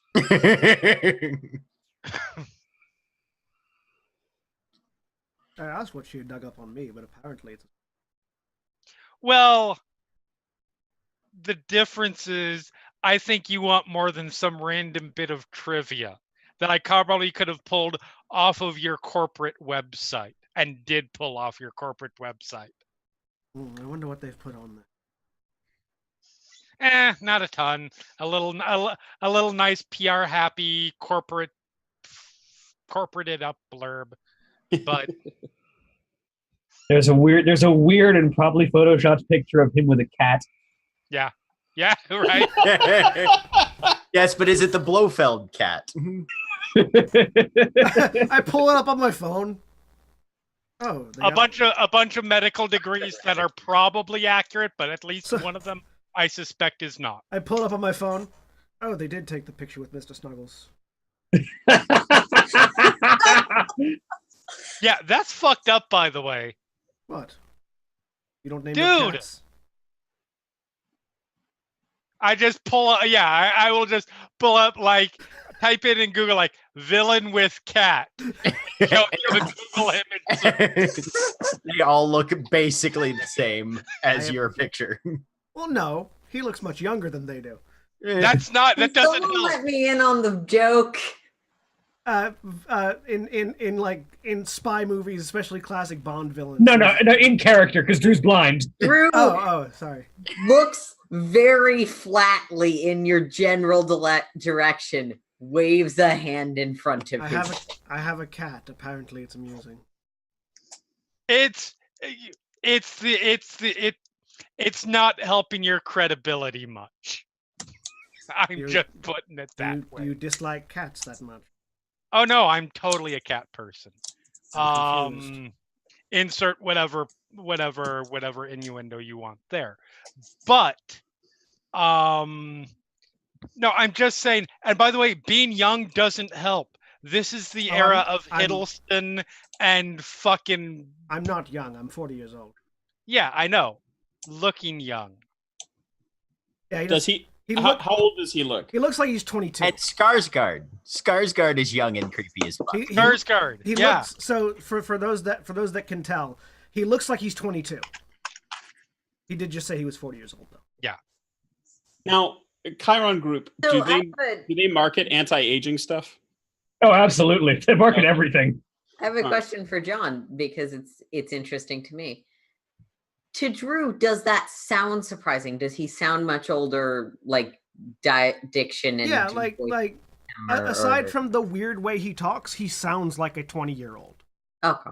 Like there's none of that gravel that you get as when people get towards their 40s. There's none of that. Yeah, it would sound surprising as well. Okay. Paul says, so you're a bit of a walking poster board for the old firm, eh? They like to have their forward-facing individuals kept young looking. And how exactly is that accomplished? I assume something other than what we see on the at the shelves. I should mention that with the previous iteration of this group, we did have a clause of if it's private information to your compact conspiracy, you don't have to share. But I guess that's not a thing we're doing anymore. When did we have a clause that said that? We had several fights over it. You were the one who advocated for it. I Yeah, only about mine. legit. Like I'm not super willing to spill my secrets either. I think all of us have our preferences. but- I mean, is this something that to Drew is answer your- bringing up in character? Yeah, Drew says that in character, but it is out of character true. to answer Paul's question, Zero just goes trade secrets. Fair.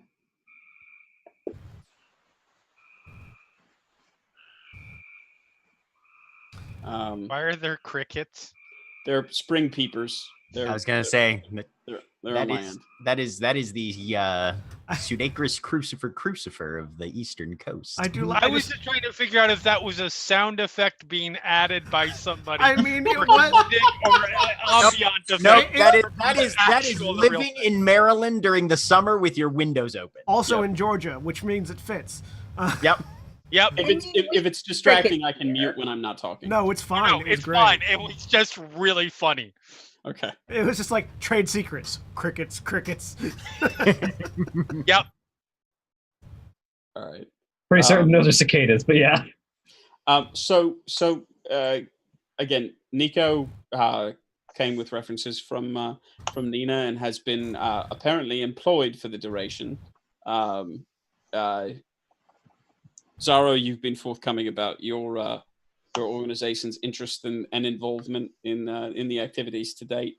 Kayla, what's the extent of your interest and involvement here? I know you came to offer aid, but to what extent? I'm really uncomfortable with Atlantis suddenly becoming the vacation hotspot for all the creepy crawly bump in the night things in the world, and I have since become aware of the fact that I don't know the details, but something about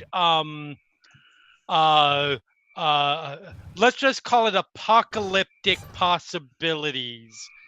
And I'm not down with that because I like this world and I like living in it and not dying. Our Fair interests enough. align. You're local then, I assume. Yes. I mean, I travel on correspondence, but yes, I am local. fair. You guys are really loud, comes the soft groan from the couch. Welcome back to the world of the waking. You didn't summon anything in your sleep. I would like to talk about what happened, but we've got other people here right now. So it's up And to Nico is immediately up and checking. Paul Feeling- will feel move it. so he's in eyesight, but we'll give Nico plenty of room to work. How we feeling? Like I just got hit by a truck. Mm-hmm. That ever happened to you before? No, decidedly not. Okay. So when you say hit by a truck, and he'll go through the entire thing, he'll check reflexes, he'll do the flashlight in the eyeball, that sort of thing, check temperature, just keep up a running pattern. Her physical condition is like someone who just overexerted themselves to the point of passing out and is now waking up. I've done Right. that. William, I'm gonna get up and start. I have watched her do it many times, making whatever that sleep drug is that Colleen uses random stuff to make Mm-hmm. from the stuff that I am these days carrying around in case she needs it. Yep, go ahead. So, you've probably taken meticulous notes on the exact dosages of whatever she puts together. Yeah. So Yeah. So you can go ahead and whip up a dose of that if you need to. Okay.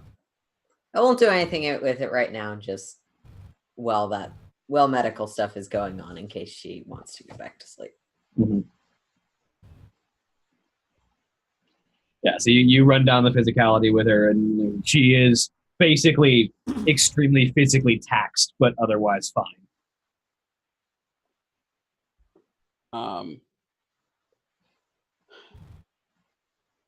Can I keep an eye on what Drew is doing, just to make sure that it Yeah, you watch the same Drew's mixing the drink that Colleen normally takes. Okay. Okay, this is going to sound really mean. How familiar is Paul with blind people? I think he probably not intimately familiar, other than having worked with Drew for a couple weeks now. Something like that. Yeah. Then Paul might be able to make the connection, but see Drew using some slightly odd tools in doing a thing that Colleen does without them. Like there's a little thing that clamps onto the measuring cup, stuff like that. Okay. But nothing that would, I mean, Paul is just making sure that Drew is not putting anything weird in there. Aside from whatever weird that goes in there normally. Like, So it's less, it's less technique, although I mean, I certainly appreciate you pointing out the differences in the method of preparation, but just it's less technique that he's watching for and more sort of amounts and content. Yeah. So it depends on how Paul reads it and how inclined Paul is to assume that the lucifuge is using a magical rod and assume that the blind person is using a measuring cup with a specific aid. I mean, he's not. Yeah. Yeah. It's up to you. I was just. Yeah. No, I appreciate that, but like I said, it's not necessarily the technique; it's what's going into it. And if those things are the same, even if she's, or even if he's using a, different techniques, or even if he's using a magic wand, or if he's making it like a, like a bar hop at spring break and putting it in a shaker and shaking it around all over the place. That would be impressive to see Drew do that. But the question is, what's going into it? And yeah, it's the same stuff. Okay. That I took, but right. Yeah, it's the same. It's the same stuff that Drew normally takes. All right, cool. Then that's the extent of his interest in it.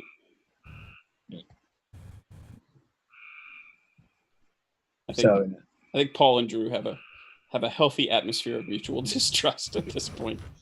Oh yeah. All right. Well, definitely. Colleen, if you're feeling well enough to sit up, let's get you upright. And hungry, thirsty. Yes. Can we get this thing out of my arm? Mm-hmm. Yep, we can. and remove the IV, disinfect, whole shebang. Yeah, he's just going through the general clinical assessment thing, and then heads over to the kitchen. Astrid, what glasses, stuff, food? Shelf to your right. Thanks. Food in the refrigerator. Right.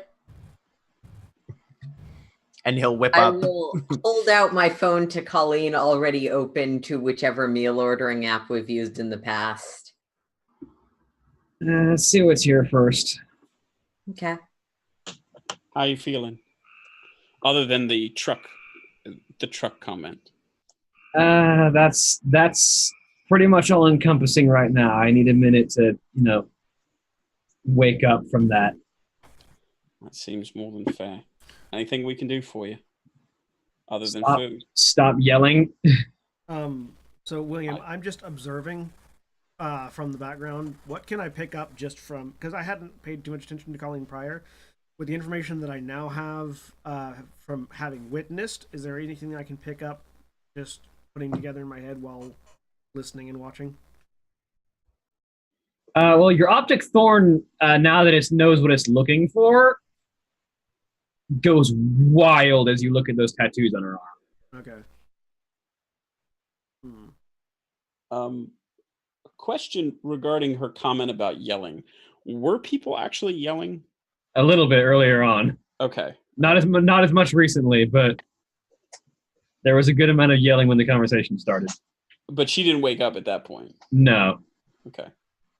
So what gets there first is pretzels, juice, probably some beef jerky. I'm assuming Astrid would at least have some of that lying around. Oh, yeah.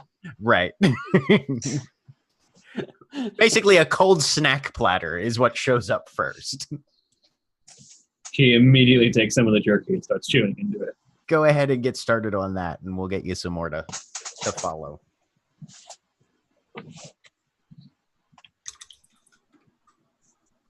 She's kind of midway through the jerky when she kind of looks up and finally realizing where she is. I actually was able to help someone. That felt good. Nico's still running around without a shirt on, but he has managed to get himself bandaged up right now. Yeah. A little warning would be nice next time, but I'm glad you're happy. Sounds like you shut down a little mini apocalypse there. Or at least a door that let very bad people come through, or at least try and come through closer than they normally could. Sounds pretty apocalyptic to me. Good job. I've been cooped up with mages so long, it feels really nice to actually be able to help someone. The notebook gets a little bit more scribbled into it in the back of the head.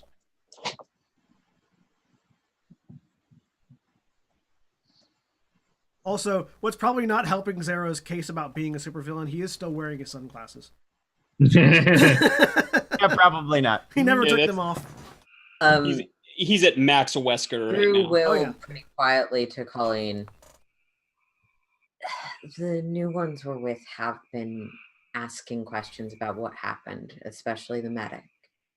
We didn't tell them anything other than using magical items was probably not a great idea. And it's up to you, if anything, how much you tell any of them. I mean, at this point, we're in deep and need all the help we can get. She kind of looks up at everyone else. It's your call. I'm not a storyteller. I don't know if this is... Sorry, the meta joke just hit me really fucking hard. Wow.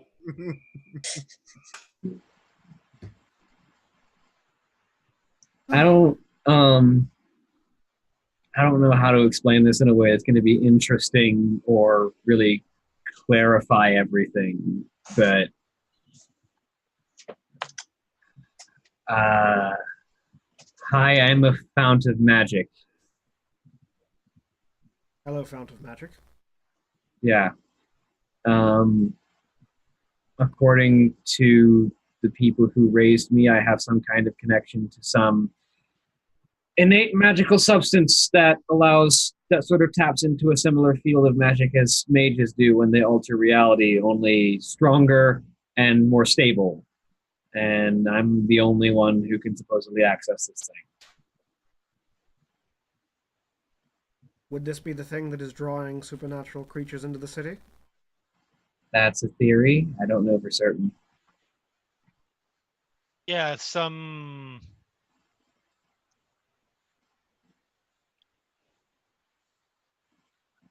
You know, every term that I try to think of to use for it references something that will probably sound inaccurate to somebody. So I'm just going to say some holy grail, like, for everyone. Yeah. Everyone seems to be looking for something, and if what I just did is any indicator, then I might be it for all of them. Sweet. Have they been drawn specifically to you? In the abstract, maybe, but they definitely don't seem to have a sense that I am what they're looking for, because the vampires had me for a while and didn't actually. Then I doubt you're actually it. Likely that whatever it is that you're drawing your power from is the thing that. That's probably true. Which would be the thing I'm assuming your group has been trying to locate. Locate's a weird term. Get information about. See if we can. So Zero pulls the sunglasses off, and you guys can see his crystal blue eyes. You're supposed to make you're supposed to make a joke before you do that. No, that's when you're putting them on. I've seen CSI Miami. Anyways, What's that? they very Television show. elaborately overproduced. The television bad TV show Anyways, starring a bad actor. written by bad people. Anyways, would it be alright with you, considering that this is something that ties directly into you and your powers, for me to reach out to my information network, see what information we can gather? Drew definitely tenses and looks very uncomfortable with that idea, but I'm not insulting Colleen's agency yet. Astra. I mean, I don't know what you guys can find out, considering the mages that raised me and knew the guy who supposedly tapped into this power source or created it. I don't know. Don't understand it either. We have our method. Colleen, That's not you might how want you to be put people careful behind about ease, Zero.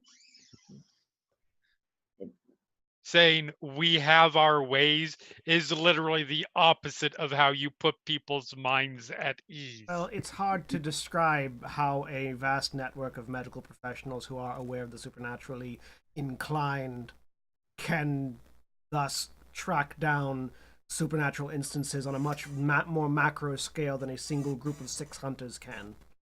How You about literally I'll just have- say that. how about I'll have my people look into it? careful, given what Alzero was not involved and has disavowed them, what his broader organization did with one of my significantly less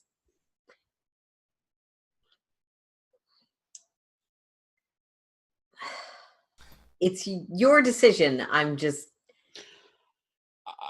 I told you what happened. So To play devil's advocate, I mean, everybody here has already seen Colleen do what she can do in a rather magnificent fashion. I mean, that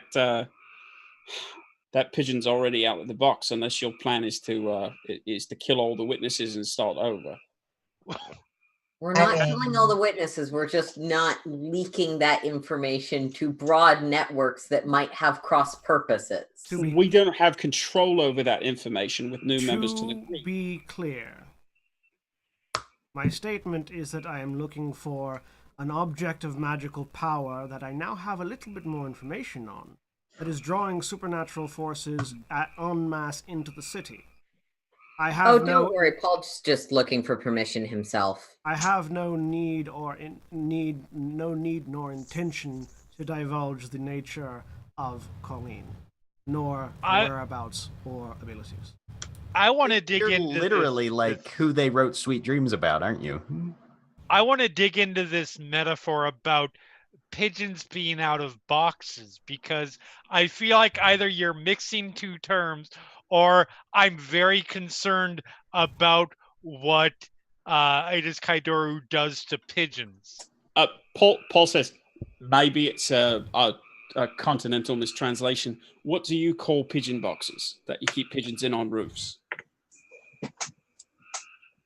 Here we have cats in bags, I think, is what Nina's getting at.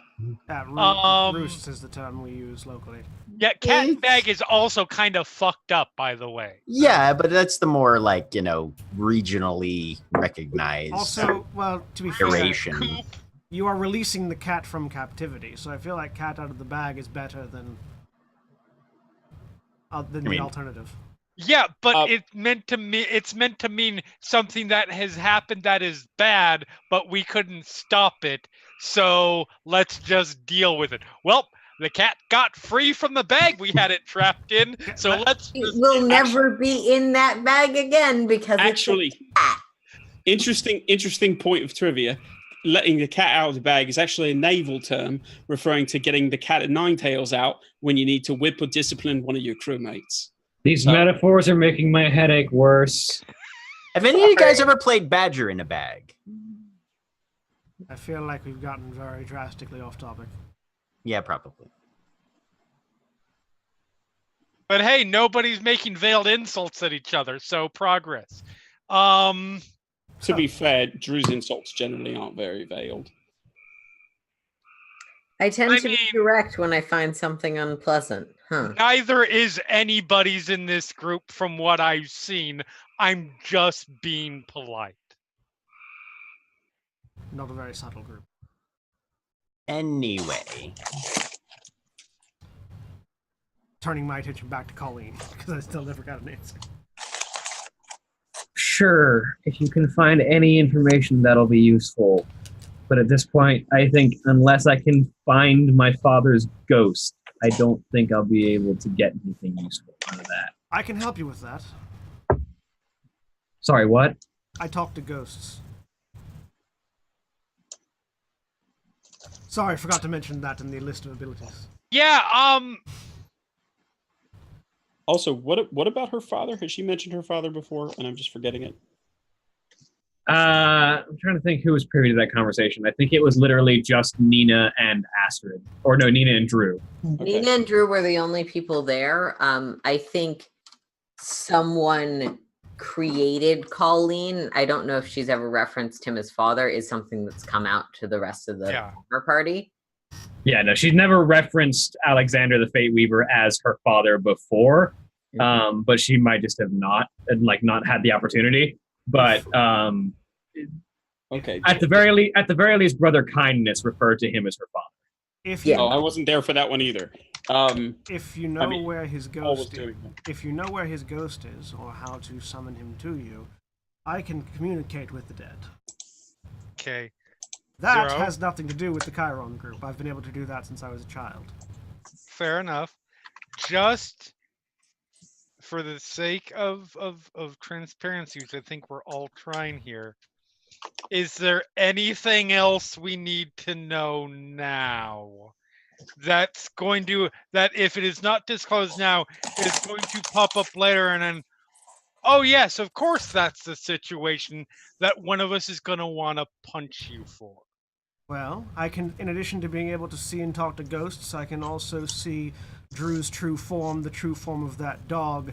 Whenever Nico is using any of his elixirs, whenever Spanner is using any of his relics, whenever Astrid's tattoos are lighting up, also whenever Colleen is focusing magic through her tattoos.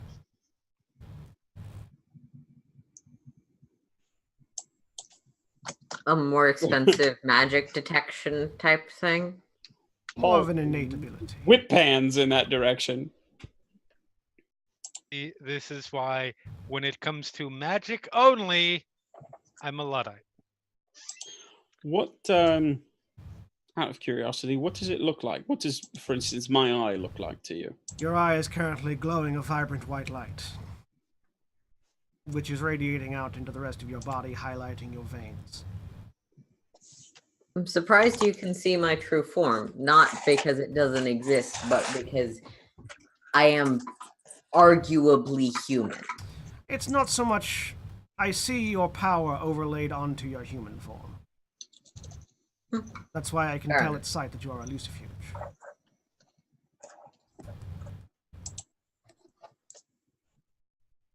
So, And when you drink any of your elixirs, I see it flowing through your body. I say it to Nico, just to preempt the question.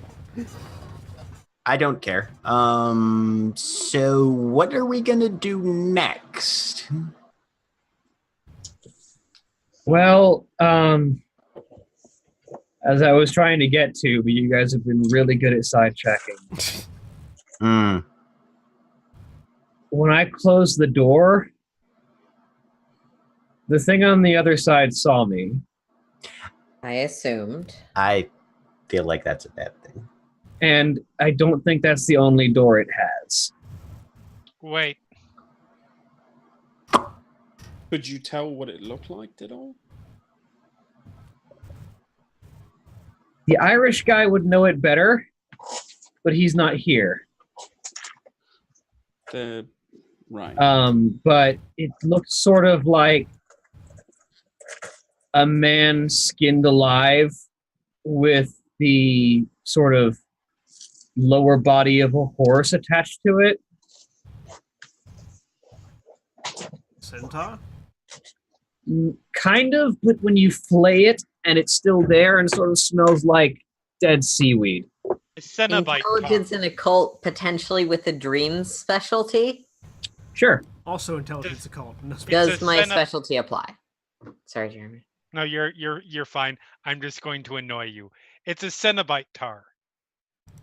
I don't think we're in Hellraiser. Wow. Does my specialty apply? Yes, your specialty is I applies. am really glad Eamon is not here right now. Eamon would be freaking the fuck out. Eamon would be Short like, all right, success. we are gone. We are fucking out of here. All Okay, I'll so- go ahead and roll this as well because The British person, you got 3 successes. Drew, who got 4.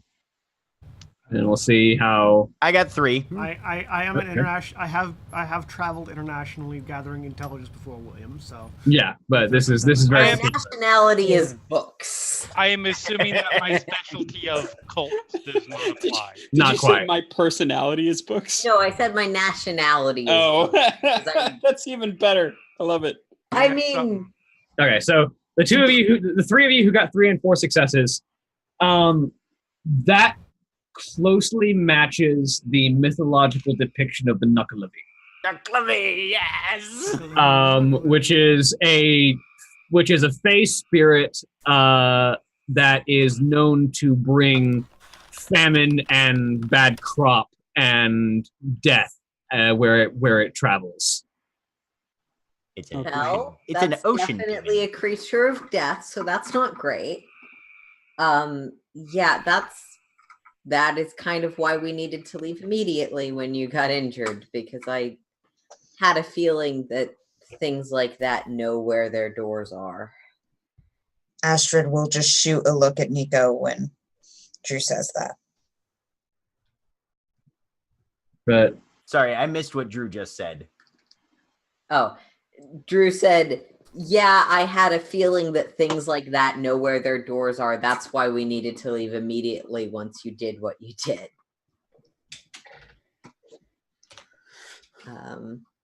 But the thing that I sort of gleaned more importantly was that I don't think it's working alone. I think whatever that thing is orchestrating a lot of what's going on. He might not be behind everything, but I think the werewolves and vampires working together is something to do with him. You think, from your experience, it's possible that, given we track into their the ones that killed the changelings, that carnage was something affiliated with him, especially because there might have been vampiric powers there. I may be wrong. You know that. I think you guys, she says, looking up at Archer and Alexander, were close when you pointed out the rot. I don't think it was it was definitely shadow magic, but I think it was actually him, not a vampire. So, do I with the 3 success? Do I have any idea, sort of general power level of this thing? Knuckle-a-V is a thing that if you see it, you die. As far as most folktales are concerned, typically speaking, your only method of escape is to cross a running river of ocean water. A running river of ocean water. Like, it's supposedly rivers that connect to the ocean, things that connect out to the water, that he can't cross running rivers. Okay. That is the myth. Well, if we've got a creepy fairy thing that's sort of puppeteering everybody around, maybe we need our information expert to see if we can find out whatever options would be best employed against it. Sounds reasonable to me. Point of order, something that our new friends may not be as familiar with. One of our points of inquiry and previous points of attack has been a rather ancient vampire calling itself the Colonel. Are we at this point agreeing that goes on the back burner in light of this new information? I think the Colonel... There's a Nazi vampire running around, but we can track him, but we don't have the resources to take him down as a surprise attack. I think he's sort of in league is a weird term, but working alongside this thing. Would it be fair to say that he's more of a symptom of this larger issue? Yeah. I mean, I guess the question then, if we're saying working alongside, that's one source of information. It's just a matter of whether we can be effective enough to extract said information about such from our... Last time we tried to interrogate a vampire, he just ended up sitting in our bathroom for 3 days, and then we torched him because we realized we didn't have anything to do with him. Yeah. Right, this one would be a little bit more for higher up, but also we've got the Torch and the Sonic Slasher running about. Yeah. So in terms of ways that we can approach those things, I figured out the pattern the Colonel is using between safe houses, and we have some license plates. I can give those to you guys if you have any way of tracking that sort of thing.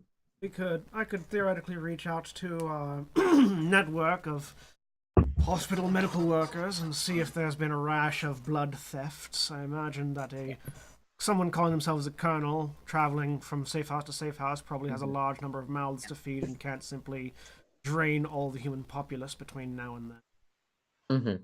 I'll pass on the information I have about I think I got some license plates and general descriptions from the brothers when we were checking. Yeah, so we can intercept them. They are generally pretty good at noticing that, and if they know that we know their pattern, his aesthetic preferences probably won't hold. In terms of the Torch, the Torch is a lucifuge. While it is more personal to my organization, not something I can talk about directly, some capacity to potentially contact or arrange a location for meeting or confronting the Torch. If such a location can be arranged, I suspect that gestures to Zero and Kayla. Sorry, forgetting your character's Okay. name. You guys could potentially figure out where a good place for that would be. Point of order as well. With regard to the Torch specifically, he sounds like he was a member of your order, Drew. Is that correct? Yeah, who got zombied by a Was reanimated by my predecessor.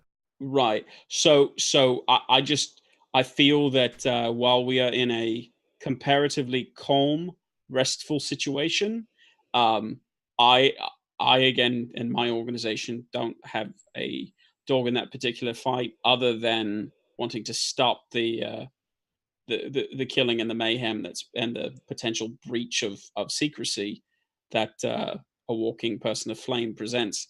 But I do feel it best that the two most interested parties, and he points to Drew and to Zaro, maybe have a conversation sooner rather than later about what is to be done when we track this person down. Because I don't want us to run into the Torch, hopefully triumph in any sort of confrontation that we have, and then be there with a literal firebomb in front of us trying to debate about what should be done. My only objective is to clean up the mess that my predecessor made. If you feel that you can talk the Torch down and bring back any semblance of humanity that he may have had prior, feel free. Otherwise, I am capable of ending his unlife. You know my stance on monsters and magic overall. The allies of Satan must be destroyed. What is evil must be destroyed. Those who just harm who must be destroyed. In this case, talking might be a possibility and might be a good way to get him where we need him. Drew, I want you to know then, I'll back your play on the Torch, as long as it's not something causing a risk of greater harm to us or to the city at large. I prefer to shoot first, but Shooting won't have any effect. That is the other point, is that we might want to figure out. I could see if I could get some tungsten bullets, Alexander says. That would work. Okay. Paul says, and I've got some options as far as attacking from range, things that are not susceptible to fire. I don't have shit, so I'll be there to help with the burns afterwards. Don't die. Tungsten has an exceedingly high melting point. If I can find enough ammunition for all of you, that should be sufficient to at least deal an amount of damage. I can hack a fired satellite and call down an orbital strike. Is it insight check? What do I roll to see if that's? I was gonna say wits and empathy.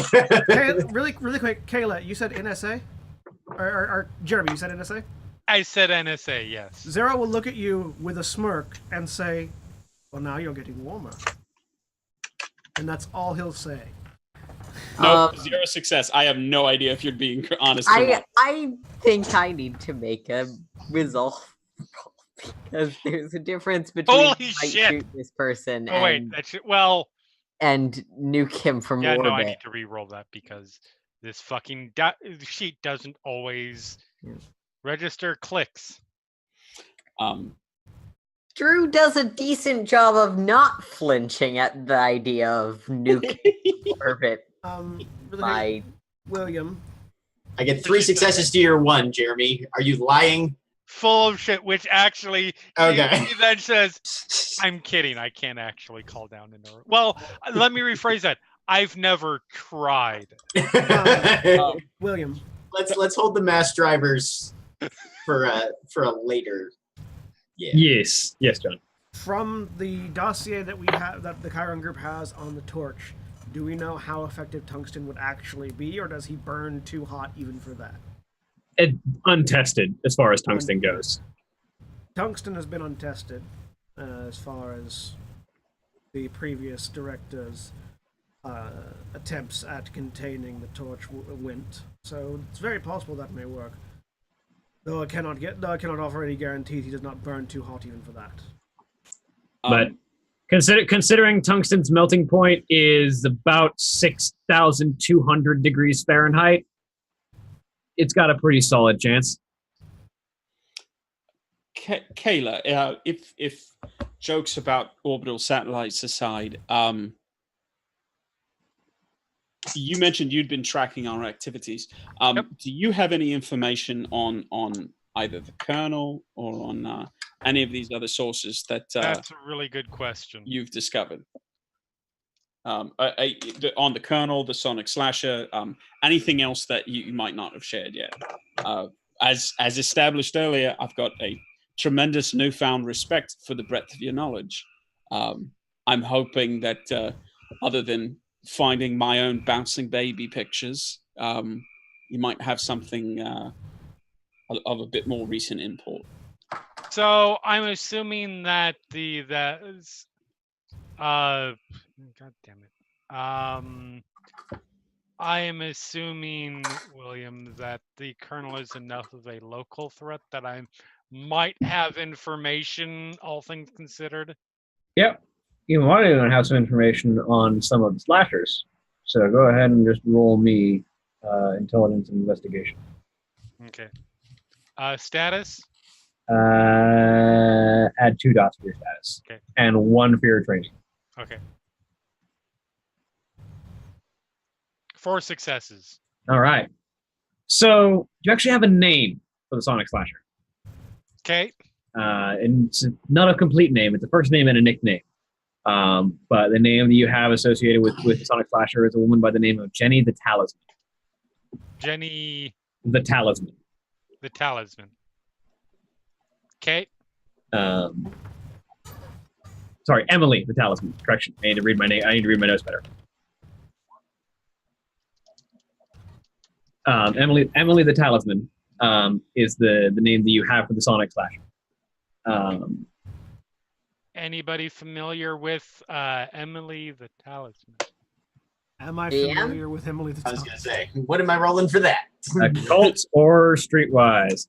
But other than that, you also have an amount of information on the Colonel. You know that he's definitely been sort of stirring up the sort of racist grassroots mentalities of Right. the local white folk, and has probably, as far as you can tell, been bolstering his numbers from the local population, creating new vampires to sort of serve as new soldiers, because from what you can gather about his history, he was used to commanding basically a small army of vampires from back home across the pond, but he had to sacrifice a lot of that military strength when he came over here.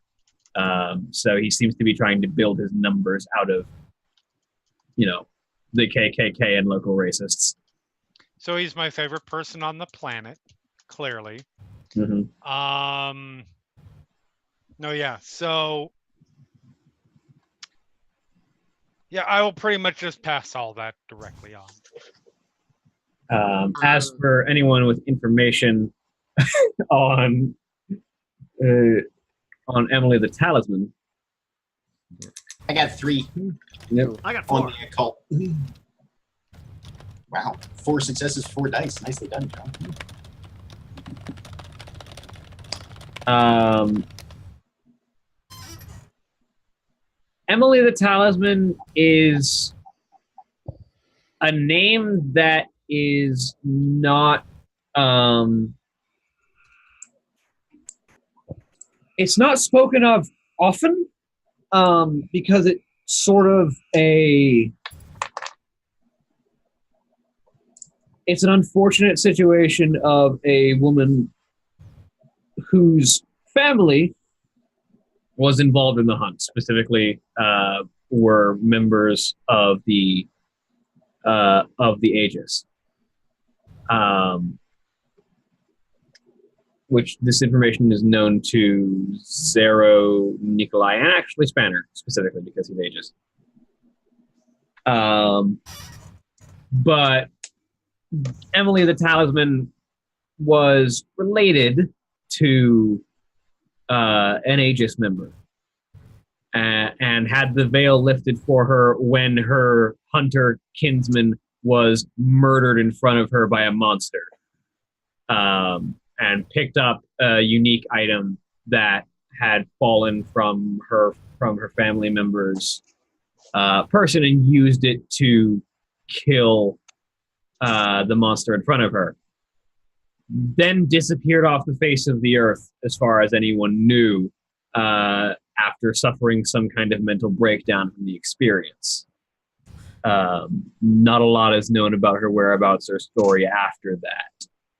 So, putting a finger to his temple, Zero goes, "We have a dossier on one Emily of Talisman, family member of a former Aegis Kaidoru agent, who lost said family member in a monster attack, acquired a relic from that family member, and disappeared." Paul nods his head slowly and says, "Yeah, I wasn't. It hadn't clicked before, but that's certainly a name that I recognize. I've got some calls to make, I think." I think you do. That I may also be able to acquire additional information on. I have some DMs to send. Oh, by the way, Kayla. Yeah. Pulls out a notepad, writes something down into it, tears it off, and hands it to you. Happy hunting. It is a 12-digit alphanumeric code. Want to give me a heads up? I feel as good an investigator as I think you are. That should be all you need. She proceeds to reach into her pocket, pull out her lighter, and catch it on fire and throw it away. I don't play games. Very well.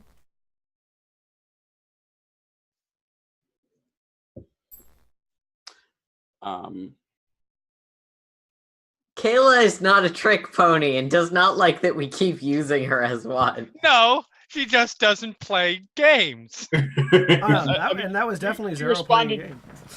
Yeah, and she was. I mean, unless I read you wrong, Jeremy, she responded perfectly reasonably to being asked straightforwardly if she had information, right? Yeah. Okay. Okay. Paul will say, "Well, if there's more to discuss right now, let's have at it. Otherwise, I might step aside to make a potentially illuminating phone call to see if we can find out any more about this blade that Emily has." And I'm here too. Paul smiles at Nico and says, "Look, you're the one who's keeping people alive. That's tremendously valuable." Yeah, if anybody needs anything, even if it's just for like help sleeping or anything, please let me know. We talked about that briefly earlier, and I will definitely get back to you on that once we actually have a plan Cool. on the torch thing. I'll take something for later. What do you want? What you got? Pulls out a duffel I feel like bag, this just is about to opens turn it up. into an Aretha Franklin song. It's We go been again. it's been a rough few days. Something to knock me out in a hurry. Okay. I mean, I'm sure he's got literal chloroform if you want that. Not the best way to do that, but No, something that won't give me brain damage or a splitting headache later. Oh, and he puts like a third of the bottles back in the bag. Does this right smell like chloroform? Smell like chloroform to you? looking at Colleen. Horrible people. Oh yeah, Horrible. That's an improv joke from theater. You go, I you know. walk to somebody behind them and go, "Does this rag smell like chloroform to you?" Put your hand up in front of their face, and if they just collapse and go with it, then you're improving. If they don't, then I mean, theater people. Yep, Horrible. we're horrible people. Theater Yeah, people we are are horrible horrible. people, and also improv scenes are particularly bad places. it's also a trust fall. Anyway, so looking at Colleen, so you know how to find the ghost of your father? No, but I know who might know if we can figure out a way to find Brother Kindness. Betcha, that's a phrase you never thought you'd hear someone say. I gave him a burner phone. I don't know if he still has it. I imagine I don't know this person in particular, but if his name is Brother Kindness, I imagine he shouldn't be too hard to find. I mean, that sounds like yeah. He's Brother Kindness, not Brother Show Off. No, very few people go around introducing themselves as Brother Kindness. Was there a brother show? You know, I feel like I would have known if there was.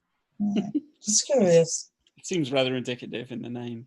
I will try and ring that burner phone. They're named for a reason. As Drew picks up and calls the burner phone, it rings twice, and then on the third ring is cut off as it picks up. I was wondering how long it would take before someone tried to contact me again. Is that the voice I recognize? Yep. Okay. Stay a while and listen. Hi. Colleen's got some questions if you've got a few minutes. Certainly. I can make my way to your location shortly. It's not at all creepy. I'm a mage. We've been saying that to everyone that shows up spontaneously at this point. It's our way of greeting them. Very well. He hangs up. Meanwhile, Hangs up as well. He'll be here soon. In the background, Paul has taken a handful of small sleeping pills marked Chekhov's, and he puts them into a pocket. Yeah, Nico's kind of let it out into the, all right, here's the analgesics, here's the benzodiazepines, here's the, I will while waiting at that point, I will send out instructions to the organization asking for two things. One, any of our retrieval teams that have information on particularly potent magical locations, anything that is just very obviously large amounts of magic that are attracting either hunters or monsters or both. And also then to our operations teams that are located in hospitals throughout the city, any odd figures or definitely vampires or ghouls coming in to buy blood in bulk, or any places that have had blood stolen in bulk. And just sort of gathering information on those two ends through our network. And I will call the local labyrinth again. Actually, no, I'll probably call the home office. Yep.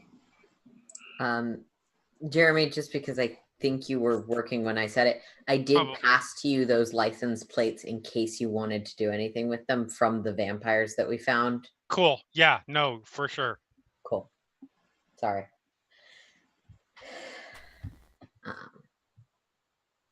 So let's start with actually, a lot of that will end up having to continue next week. But for now, before we close out, let's have the conversation with Paul and the labyrinth.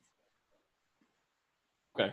So, yeah, I will call home. if you call, he slowly picks up. Hello, this is Benjamin. Not Benjamin. It's Spanner. Still overseas. You got a minute? Yeah, what can I do for you, Spanner? Well, we've just had a bit of a turn up over here.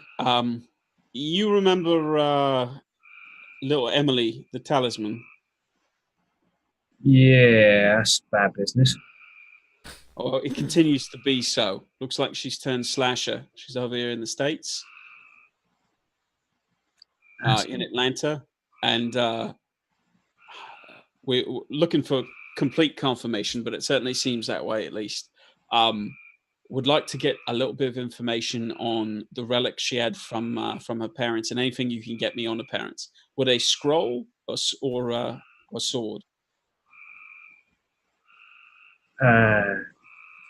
Kin, far as I can tell, definitely soul brethren. Fantastic. The person I'm talking to, I assume, is Temple. Yeah. Okay. So yeah, Paul said, oh, fantastic. Definitely soul brethren. Died in combat with what looks like a demon. All right. We certain it was a demon, not a lucifuge? I'm pretty certain it was a demon. Had the whole, wings, crazy form, hell on earth sort of look, according to reports. Fair. Left behind a talisman that they found, where she gets a name. She picked it up and went bonkers, according to what we got. And any idea which specific talisman it was? Not a clue.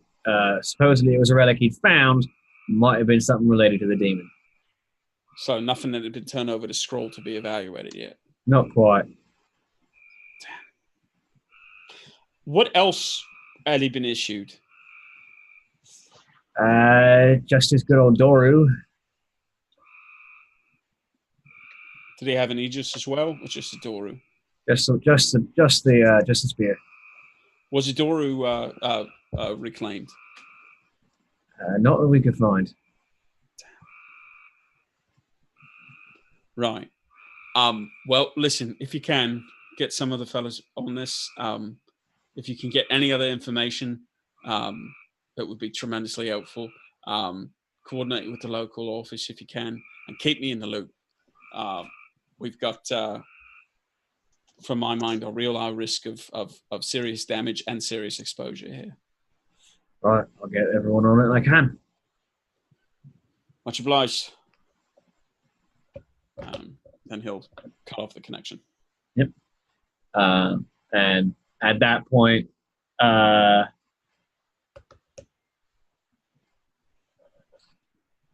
anyone who's not busy right now can go ahead and just roll me wits and composure. Ooh, me. Am I still busy having just sent out orders? Probably, yeah. Okay. I'm on the phone, right? Yeah. Is this visual? Spending a willpower. This is definitely visual, yes. 2 successes. 3 successes.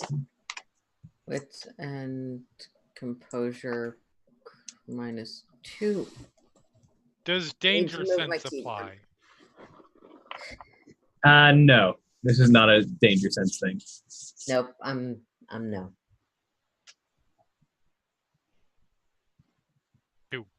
All right. So Kayla, Nikolai, and Astrid all, as you're sort of considering what to do next, something out of the corner of your eye catches your attention towards the window outside the apartment. And as you look out, you see an individual in robes leap from the side of a building, and in this sort of very Matrix-esque style, just sort of trace this clinically smooth arc through the air and come to a perfect landing, not even making the full 3 points, just getting close to it, the hand still leaning off of the ground, and rises, cleans themselves off, puts their hands back in their robes, and begins to approach the door. There's a gun out. Well, that was dramatic. What happened? Some guy in a bathrobe just jumped off a building and landed. Fucking. Oh yeah, brother kindness is here. I'll go and open the door. Yeah. I'm gonna have to get used to a new level of weird. As you open the door, and there is the familiar to a couple of you face of the elderly looking gentleman, long white fluffy beard, sort of Santa Claus-esque, balding head on top with the hair, with what little hair is there pulled back in these sort of sky blue robes that are sort of darkened by the environment around them as he sort of offers a warm smile. Ah, it's good to see you again, Drew. I'm here to answer whatever questions anyone may have, he says. And with that, we're going to end the week. Say goodbye, everybody. Bye, everybody. Bye. Goodbye.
Gordon Freeman saved my life.